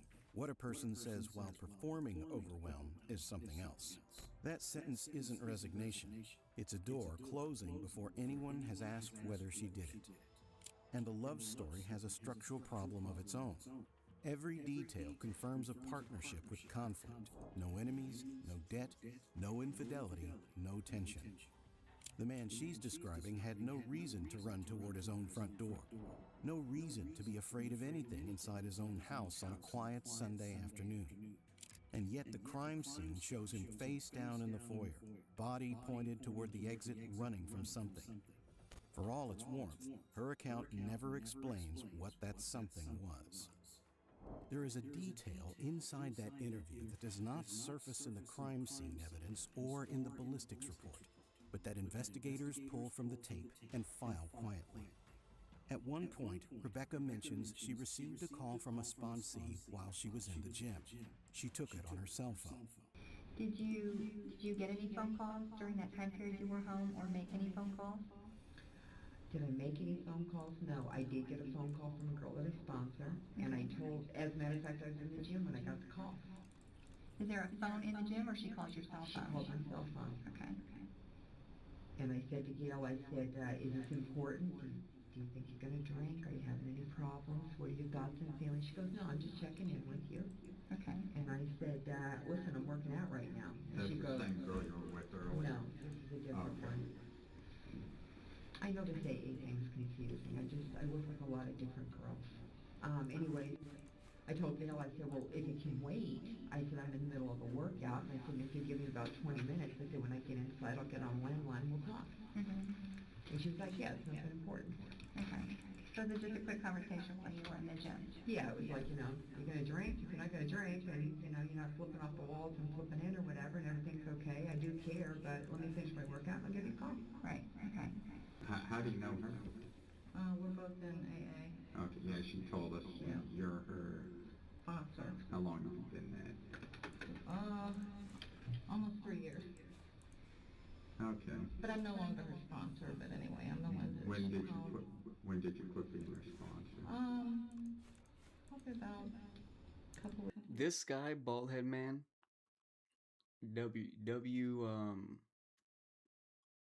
cold cop. He's a cold cop. Is there a reason you quit being her sponsor? Oh, that's personal. Okay. It has nothing, it's between sponsor and sponsee. Okay. Yeah. The sponsee she claimed to have spoken with had actually stepped away from Rebecca 2 weeks prior. The reason was personal, not for a police interview. You have a life insurance policy?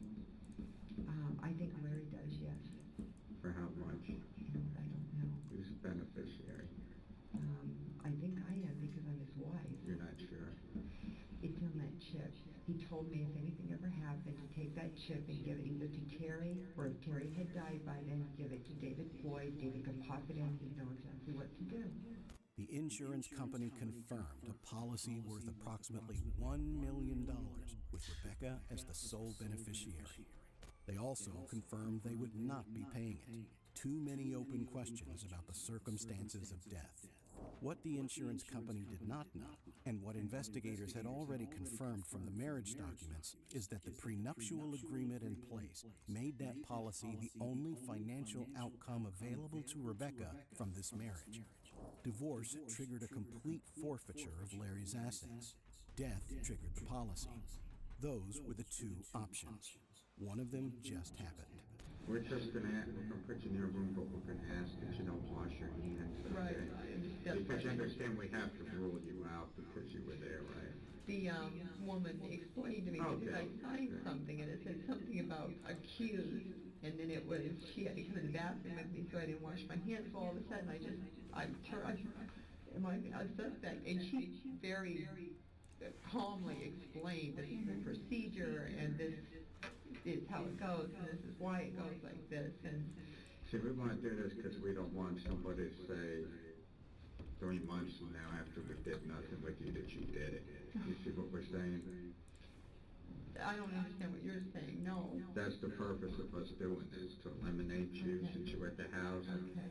So if somewhere down the line somebody says 3 months, somebody down the line accuses you for whatever reason, we can say, well, we did this, this, and this, and... Great. Okay. Yeah. You haven't shot a gun recently, have you? No. Okay. No, I don't. All right. I could, I guess, if somebody showed me how to, or I mean, if I could figure it No, out. I'm just asking because they're going to test your hands. That's why. Okay. All right? Thank you very much. The gunshot residue test comes back negative. She had not recently fired a gun, or the residue was gone. Detectives let her go. They cannot hold her. Not yet. She leaves the station furious she cannot return home. The police hold firm. And for the next 5 years, so does the case. The case broke open from a direction no one predicted. A man named Alfred Nolan, facing a parole violation, offered investigators a piece of information in exchange for consideration. He had briefly lived with Rebecca after Larry's death. During a fight with them about money, she pressed a kitchen knife to his throat. She told him she would do to him exactly what she had done to Larry. investigators executed an arrest warrant at the home park in Clearwater. The moment Rebecca understood what was happening, she asked for a lawyer. She was already in handcuffs. By trial, prosecutors had assembled the full sequence of what they believed happened inside that house. She finished her workout. She went upstairs, opened the armoire, took the gun from the third drawer. She came back down. The moment Larry saw it, he ran toward the door. She fired. She then moved through both floors, pulling out drawers, took his keys from the antique desk in the dining room, loaded the stolen items into the Jeep, drove it around the corner, and walked back. She washed her hands. She put the gun and the casings and his keys into a bag and pushed it under the passenger seat. She planned to move it later. She ran out of time and called 911 from the driveway instead. Between the gun, the casing count, the cell phone contradiction, the prenuptial agreement, the insurance policy, and Alfred Nolan's statement, the jury needed less than a day. Rebecca Fenton was convicted of first-degree murder. Life in prison. No possibility of parole. She maintains her innocence and has never stopped. And just one more thing. If you had a guess, take a wild guess. Can you give us anything? Who would do something like this? Why? Anything? Can you give us anything? I hate to accuse anybody. I'm just going to throw a wild guess, but that's what all it is. It's a wild guess. It's not an accusation, and I'm telling you, I don't think I'm right. But we were never happy with the new neighbors that moved in behind us. I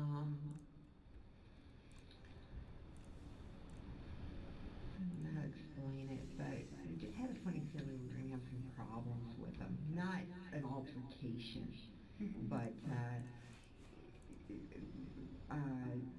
fixing an engine and starting it up in the middle of the night. And I grew up hillbilly, so I just want to say that. And it's basically what moved in behind us. So we just thought we were going to end up with some problems there. So you think I really don't want to say that that's a wild guess, because I just don't think I don't have a wild guess.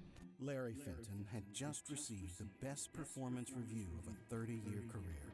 He was supposed to leave for San Antonio the next morning. He had plans to retire at 68, travel, live quietly. He went to bed early the night before, Saturday night, because he wanted to be rested for the week ahead. He got up on Super Bowl Sunday, went tanning, stopped at the grocery store, came home. He told his wife it was a do-nothing day. He sat on the couch, he watched golf. He never left that couch again. But what stays with you most about this case? Is it the staged scene that fell apart the moment the Jeep turned up 50 yards away? It's police department! You heard her say go to bed, Chad. It's the police department, it's not Chad! Hey, how you doing? Hi! Sorry! You thought it was Chad? Yeah! Who was Chad out here? Trying to kick in everybody's door. It's just past 4 in the morning, and police are only here about a drunk neighbor pounding on doors. But within 24 hours, her boyfriend Steve will be airlifted to a hospital due to sudden sickness, and he will never wake up. I thought everybody knew, I'm sorry. To the officer standing in front of her, that's a grieving woman hearing devastating news for the first time. I don't know what happened. I wasn't there. I wish I was there. I wish I was with him every second of the day that day. I wish I watched every single, but I'm not his goddamn mom. Whatever it is she isn't saying in that room, it's about to matter a lot more than anyone sitting across from her realizes.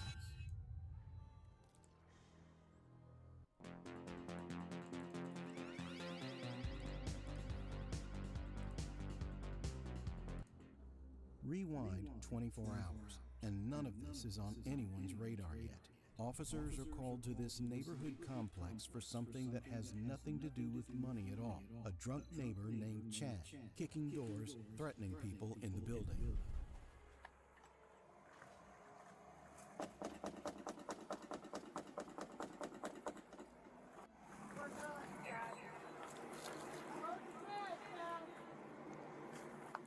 It's police department! Still go to bed, Chad. You heard her say go to bed, Chad. It's the police department, it's not Chad! Hey, how you doing? Hi. Sorry. You thought it was Chad? Yeah. Who was Chad out Trying here? to kick in everybody's door. Who was he out here Busted fighting? to my light and look at the garbage cans. Who was here? Who was he fighting with out here? My fiance. We went for a walk to cool down. Okay. Who's that? Pushed him a couple times. Who's that? Who's your fiance? Steve. Steve. Riley. Steve Riley? Yeah. Okay. What's your name? I'm Ina. Ina. Neuer. Okay. I just want to make sure. Hang on. Chad got his face. Is your fiance hurt at all? He got gash on his forehead. Okay. You know where he His knees are scraped up, but Okay. Well, we just want to talk with him too, just to make sure he's all right if possible. There's flood all the way over there. That's Chad's place.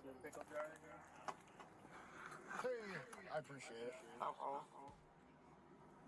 course. Our first week here, he tried to kick in my door. You guys just moved in? Yeah, like a week ago. This was like 2 years ago. Oh, okay. I got you. So what Same way happened? we came in is the same way we went out, I guess. So what actually happened tonight? What were they fighting over? Chad was trying to kick in the door. Just for no reason, or just? Drunk. He does that. I mean, he hasn't done that in quite a long while. Since before he went to jail for a little while. Yeah. I mean, I want to say 6 months. Okay. But yeah, I believe an officer was even standing right next to him when he was trying to kick my door. So then your fiance confronted him? He opened the door and said, "What do you want?" You know. So then what happened after that? Steve pushed him out of the doorway and then pushed him back towards his apartment. Okay. As far as this call goes, that's the whole story. But Ina reveals something different. He gets his inheritance this afternoon. That's why we're moving. We're gonna pay all our bills off that we need to pay off. Do you guys want to press any charges against Chad? I'll ask him when he gets here. My fiance? Yeah. Okay. He went to cool down because Okay. Chad really Who started the woke him fight? up Chad? right in Who dead started the sleep. fight? Chad or your fiance? Chad. Chad did. Yeah, he woke him up out of a dead sleep. And like I said, he has a really important appointment with his lawyer today at 2 o'clock. Is his head okay, you think, or is he wandering around bleeding somewhere? I don't know. He just wandered off. Said, "I gotta cool down, I'll be back." Today. His lawyer gets here today at 2 to sign the paperwork for his money. Okay. And then he's gonna go pay that. And his lawyer's gonna pay the rest of his child support. She told detectives about Steve's $37 million inheritance fund she is about to get. Nobody asked. She just wanted them to know.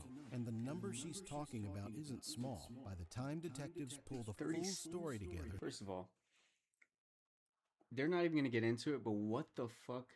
$37 million inheritance. It traces back to a phone call a man named Marcus Riley made to one of Steve's friends back in 2016, claiming to be a long-lost uncle in Ireland. Steve was told he stood to inherit just over $17.5 million. 4 months before, a British lawyer named Richard had contacted him with an update. His uncle had died, and thanks to the estate's property sales, the number had grown to $37 million. Richard was flying in personally on September 3rd, later that same day, to finalize the paperwork. That's why Ina can't help herself. In less than 24 hours, by her own account, she's about to be rich. Yeah, he's been trying to get that truck ready for his son in Texas. He's in the Army National Guard in the garage. I'm gonna tow it down to him.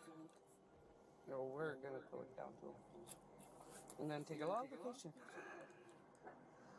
Perfect. If you want to step back inside, and then if Steve shows back up, we're going to try to look for him to get his side of the story as well. But if Steve shows back up, if you just want to give us a call or have him give us a call, we'll talk to him then, okay? Yeah, he's gonna stop by anyways, like I said. Sounds good. I've only been able to put like $5 on his fines, but at least it was something. Okay, But sounds good. we're gonna pay it all off all at once. Perfect. Thank you. By Ina's own account, the meeting is set for 2 p.m. What actually happens across that day comes into focus through Wesley, the man who ends up driving Steve to the airport more than once, watching him get worse every time. Hi, you're Wes. Yep. Hi, Yep. hi, Nice. this is Bonnie. Call me Hi, Bonnie. Bonnie. Hi, Hey, to meet nice you. to meet Hi, you. good to have Steve here. Thanks for coming. So Bill and I are obviously investigating Steve's death. And your name came up that maybe you had given him a ride or something over the weekend to the airport. If there's other things that you think we need to know that we're gonna ask, feel free to just share. On Sunday. Okay. Well, I get there and is in the yard, and he was kind of bent over doing something on the side of his own pickup. I heard a drill or something running, and I said, "Oh," I said, "Where's Steve?" And he said he went in the house to shower. Okay. Well, I said, "Does he need a ride?" And he said, "Well, I can give him a ride, or you can." Well, anyhow, about in a couple of minutes, Steve come walking out of the house, walking like he limped a little bit, but seemed fine. And first thing I noticed, he had newer boots, and he usually wore crappy shoes like me, but he had a pair of boots on. I said, "Steve, you got new boots?" And he said, yeah, and he just, Steve, he just shuffled along and went along, and he said, I said, "You need a ride?" And he said, "Well, either link you," and well, he said, "I got to go to the garage. I got something to get out of there." Well, he got about halfway to the garage, and all of a sudden, goes like this, Okay. doubled over, holding his stomach, and I could tell he didn't walk nearly as good after that. And he said, "Boy," he said, "I feel funny. My head, I just don't feel good." But so he went in the garage and got it, and it took a minute or two, and I started thinking, God dang, he didn't feel good, and went in there. Well, I got to the it's an overhead garage door, and I didn't go in, but I looked in. Here he is halfway back out, facing the garage door, down on his knees. I thought, geez, he fell to his knees. I said, "Steve, did you fall?" And then all of a sudden he did the sign of the cross and stuff. He said, "I was just praying." He said, "I was praying." That was his strange? comment. That's the first time. I knew he is somewhat, he had to be religious, because he had that background, but that's what he said then. He said, because he really felt tough, man. He had a tough time getting up. I had to help him get out of the garage, and he was real, but he came from the house, and it hit him about halfway to the garage. This happens well before the group leaves for the airport. Steve is already sick, hours before anyone in that apartment treats it as anything more than the heat. Well, in the evening he said, "Man, but it hurt here," and then he said, "Boy, I feel like I'm drunk, and I haven't drank anything." Okay. But not at Not at 2, no. Okay. So then we get to his place for the 8 o'clock flight, and he said he felt drunk, but he hadn't been drinking. No, and that's when he doubled over too. Right, but he made that comment that he had not been No, drinking. he said, "I haven't been drinking." He actually made that comment quite a few times. That day, that night? That night, because when we were at the airport, he'd be sitting there, and I told him, just sip some water, Steve. And he kept saying, "God, I feel like I'm drunk," but he said, "I haven't drank anything all day." There was one time at the airport, remember, when he was sitting there after he fell backwards, and he's still sitting there, and then he made a real erratic movement, quick. He just like this, and remember that? And he settle down, Steve, or something, and So just kind of strange behavior. Yeah. 2 o'clock comes. Nobody from a lawyer's office is anywhere at that airport. The group waits, then gives up and heads home with nothing except Steve, who is now visibly worse than he was in the morning. Okay, Get so him dropped off at home. he probably didn't have that inheritance, unfortunately. What time do you think you leave there? Well, it took a little while to get him in the house. You know, he kind of threw up there, and then there's that half step up. And well, I tried to get the door open and hang on to him, and I don't know where Ian was in already or behind or whatever, but anyhow, I got the door open, and from the time he stepped in, I seen he was aiming toward the couch, and so I kind of held on to him from behind, then he kind of just went on the couch, kind of laying off. To me, it seemed like he was laying on his right, and there was a lot of stuff on the couch. And he kind of laid with his head over on it. And then she said, I need some salt for him. And she said, I don't think I have any. And I said, well, do you have a salt shaker? You can get, you know, I didn't, probably you need salt when you have heat stroke out. Or not. Well, anyhow, that's what she, and she asked if you have any? Well, or she no. said, I need some, and you said, do Yeah, you have she any? said he needs some salt, and I said, well, go, you know, go get some or whatever, and she said, well, don't have any. I said, well, do you have a salt shaker? I said, I got some potato chips, and they'd be salt on them. So I come in and opened up the bag and put some in a bowl for her, and well, she didn't do it, so I grabbed one and walked over to Steve and he was kind of laying, but he was still conscious, but he took that chip, and I think Enos had put it by his mouth, and he tried to chew it, but he didn't not do very well at it, but I don't know if he even got it swallowed, but then about 5 minutes after that, she said, well, oh yeah, too, I said, is he sleeping? And she said, he's breathing. You know, and she didn't get close enough to, I suppose maybe she could see if he was, but she didn't seem really concerned. But he was not awake at that point? Halfways. Okay. Yeah. The closest anyone comes to checking on him is asking from across the room whether he's still breathing. Steve spends what will turn out to be his final night on that couch, though nobody in that apartment has any reason to think of it that way yet. He never makes it back to the airport for whatever time the lawyer claims he's coming next. He never makes it to a hospital either. He just lies there through the night, sick, while the people around him wait for morning. Hey! What? My husband's really sick. He got heat stroke yesterday, and now he's not waking up. And come on, wake up! What's the phone number? Hey! I don't have a phone number. It's a phone that never got finished getting set up. How old is he? He's 51 today. Babe! Come on, babe!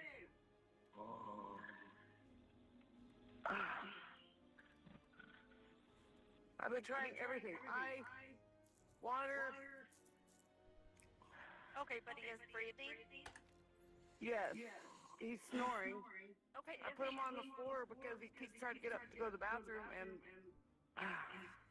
Is his he breathing can't. normal? He doesn't have enough strength. He won't talk to me anymore. He won't look at me. He won't open his eyes. Okay, just give me 1 second, okay? And one of his eyes is really glassy. Oh, it went back to normal. Okay. Bang! You're going to the hospital, okay? It's his birthday. Steve Riley turns 51 the same morning he's carried out of that apartment unconscious. And the story on this call is the same one everyone's been told all along. Heat stroke, nothing more. Let's go down. Yeah, let's go down to University. All right. So the address.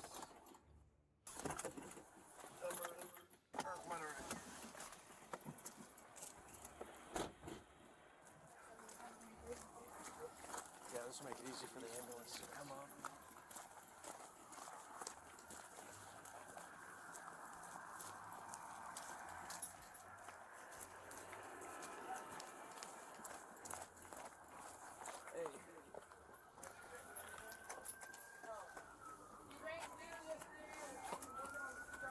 After Steve is flown to the hospital, Ina explains to the officers that he'd gotten a heat stroke, and that's what caused his illness. The officers have no reason not to believe her story, so they comfort her throughout the day as Steve is being treated. Steve Riley never regained consciousness. He would pass away the following day. The day after Steve dies, officers get called back to the same apartment complex. Billy, Steve's closest friend for almost a decade, has already made up his mind about what happened. He died last night. If you just keep her from not selling all his stuff, everything will be fine. Was it her husband? No. They're not married. Well, we can't babysit what she does, though. Right. You know. Well, I mean, me and Steve, we're partners and all this. The motor's mine, the truck's his. Yeah. And I don't want her to sell it because we think she poisoned it. I'm almost sure she poisoned it. So what's your plan right now? We're making sure nothing goes. Nothing goes. And you're not taking anything? No. Okay. So are you going to stay here, or what's your plan? Stay right here until make sure nobody takes his stuff. Because you know when they go to jail, they die. I mean, clean. well, how long are you going to stay here? I'm going to stay here until his son gets here. Oh. His Whose son? Out of state. His son? Oh, okay. He blocked her. Yeah. Because she told him that she was selling all this stuff. And he got mad, and so I found out a little while ago that he died. He's dead. Yeah. Steve's dead. Okay. When's the son supposed to get here? I'm not dead. I told you. He's dead. And he was poisoned. And he was poisoned. So when's the son supposed to get here? You, your team, and your agents are working together on Monday.com's AI. We don't know yet. What happened? It's frozen. He told us. This is a man standing guard, not a man grieving quietly. Billy tells officers plainly that Ina had started throwing Steve's belongings out of the apartment the day before he died.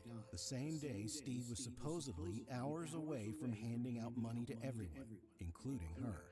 That raises the question that will sit underneath the entire case. If Ina genuinely believes she's hours away from a share of $37 million, why would she kill the one man whose name is on every piece of that paperwork? None of that math works yet. Not long after, officers have to deliver the news that Steve has actually passed. Ina's reaction is one investigators can't quite make sense of. I thought everybody knew. I'm sorry.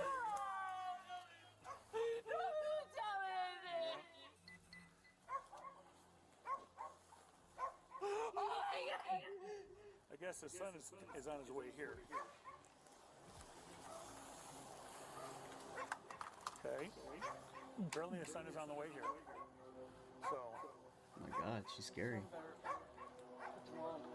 Do you know the son? You know the son? Yeah? You what? I haven't seen him since he was 5. Oh, wow, okay. She breaks down. Then, within seconds, she's talking logistics again, as if the news hadn't quite landed the way grief usually does. Officers haven't even left the property yet when Ina finds out exactly what Billy's been telling them. What happens next isn't a conversation, it's her going straight at him in front of the same officers who were just taking his statement.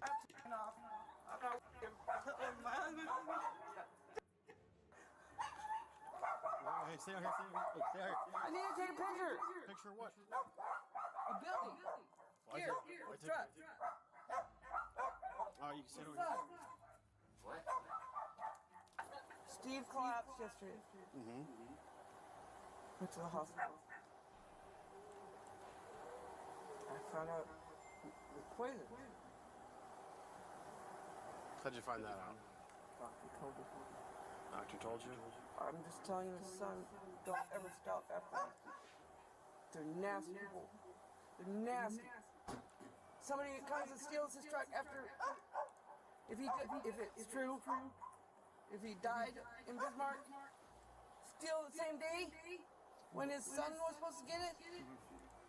Notice what she doesn't do here. She doesn't ask Billy what he told the police. She skips straight past all of that and lands on calling him nasty, evil people. It's a pattern that shows up here and keeps showing up. Every time suspicion turns toward her, she doesn't turn it inward, she turns it outward, at whoever's standing closest. It happens with Billy in this parking lot. It happens again with Wes. It happens a third time, months later, when she sits across from detectives and tries to make the same argument about people who were never even in the room that day. 2 days later, officers are called back to the apartment a third time, and this time it's Ina who's called them. A dispute about Steve's truck. We've been here. He keeps trying to take Steve's truck. Where's the truck at? In the garage. So And he's the one that nailed it all shut. Who is? Billy. Billy is the one that nailed it shut? I want him to fix that. Not me. Is this the paperwork on the thing? Or? No. This is property that Steve was buying after his inheritance got here.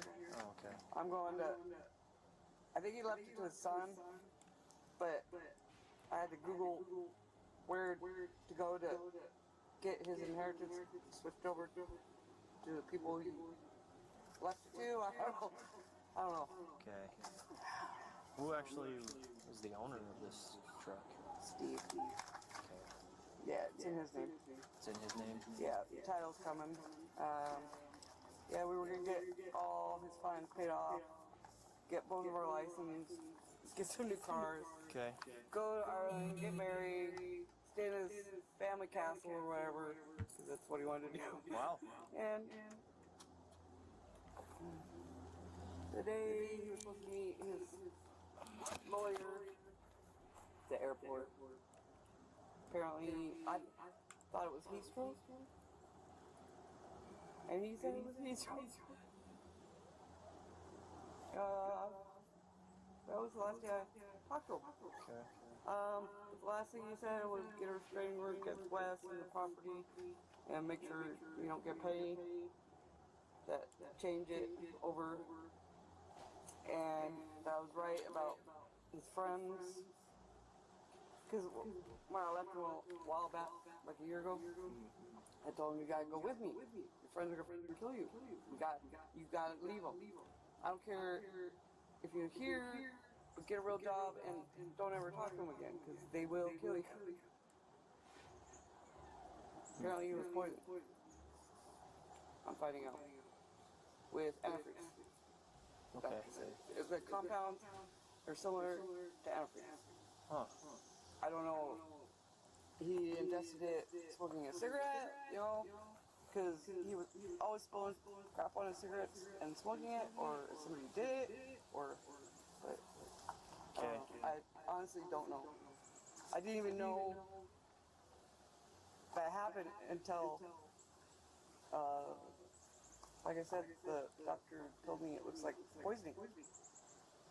I'm sorry. I'm sorry to hear all that. 2 days after Steve's death, and Ina is already Googling how to redirect an inheritance that was never real to begin with, while telling officers that she's just learned the word So antifreeze. sad. She'll spend the rest of this conversation defending a truck instead of asking a single question about what actually happened to Steve.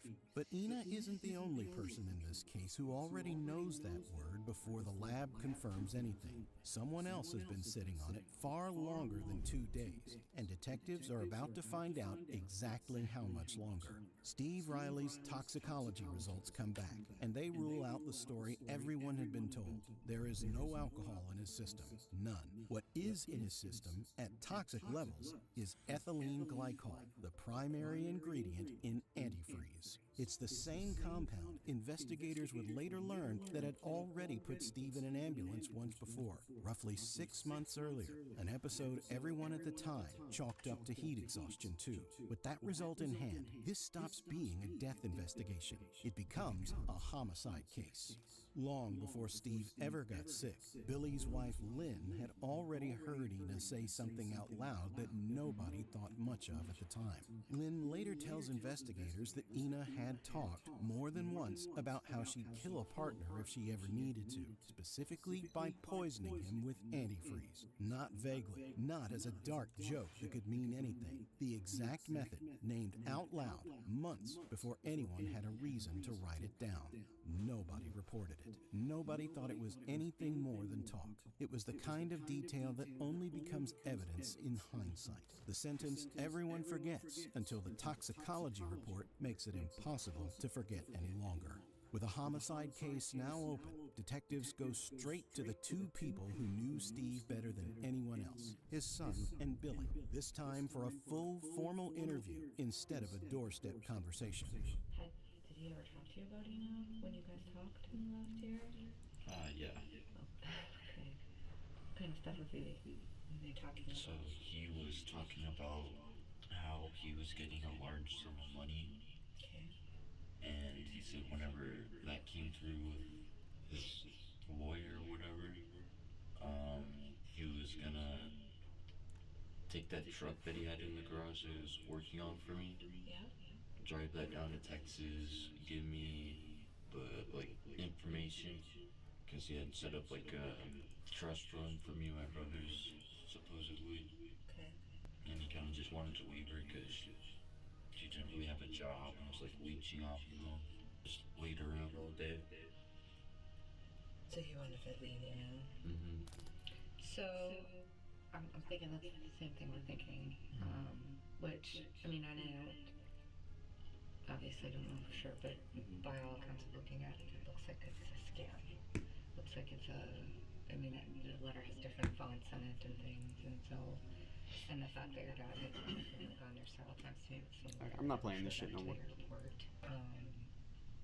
I mean, I can't say for certain, and obviously all I've seen is that letter. I've not seen any of the other correspondence through there, but just based on what we do for work, I would have to lean towards it being not a legitimate marriage.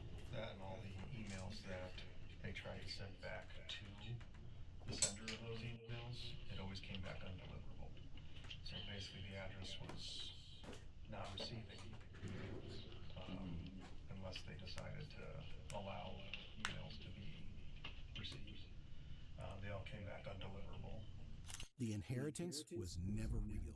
Not the uncle, not the lawyer, not the $37 million. Steve Riley had spent years of his life waiting on a fortune that was a scam from the very beginning. How do you know Ina? Just through Steve? Just through him. But I never had much to do with her because she's not a likable person. When you say she's not likable, is it what about her is not likable? I went over one day at their house and get my tools out. I was leaned over in the truck gathering my tools up, and she come out with a big old knife, gonna stab me. And that's when was with me. Okay. And she somehow or another she took the knife away from her and had her in a headlock. He was fine all day? All day. Okay.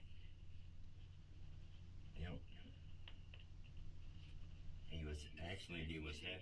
He was getting his money. Because he'd been waiting a while for it. But she talked about poisoning Steve. Okay. And me.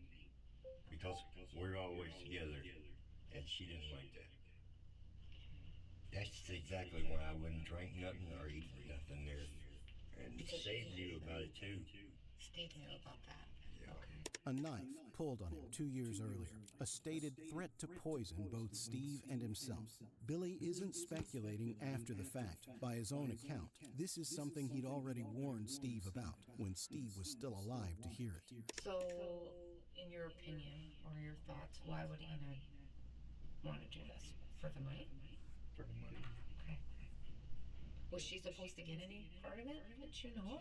Yeah, he was going to take care of her. Okay. And she knew that? Mm-hmm. Okay. Yep.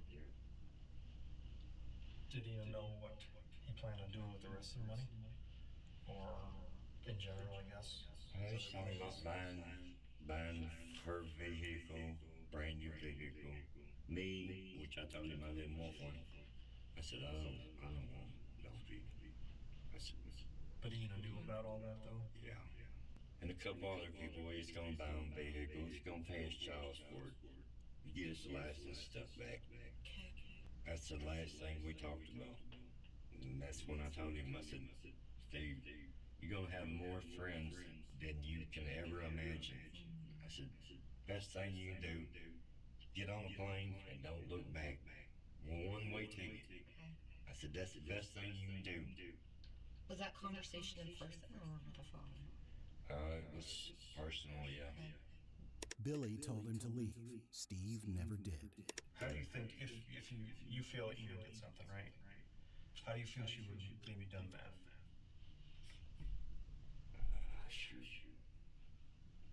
I'd say in the drinks. I'd say in the drinks. Okay. Tea or could have been beer. It's just all of a sudden, Steve's always been hard working. He always worked. Okay. And we're out in the heat. I mean, we're putting 10 on. Just the other day, like 2 days before. The weekend was hot. Sunday. Yeah. Matter of fact, it was Sunday. We was out all day long putting 10 on and pulling the motor out of the motor home. Okay. And it was hot. Yeah. And Steve was fine. Okay. So Sunday, Monday, Tuesday, Right. he was fine. And then all of a sudden, I hate to say it, but I have that feeling she done something. Yeah. All right. Well, And he didn't know it. And would she do it? Wow, definitely. She would do it to him, she would do it to me. And I never had anything to do with her, except for a couple of years I bought them cigarettes and gas and give them rides to the store and stuff like that. Other than that, that's it. It's just. It's a guess Billy makes with no evidence in front of him yet, and it turns out to be exactly right.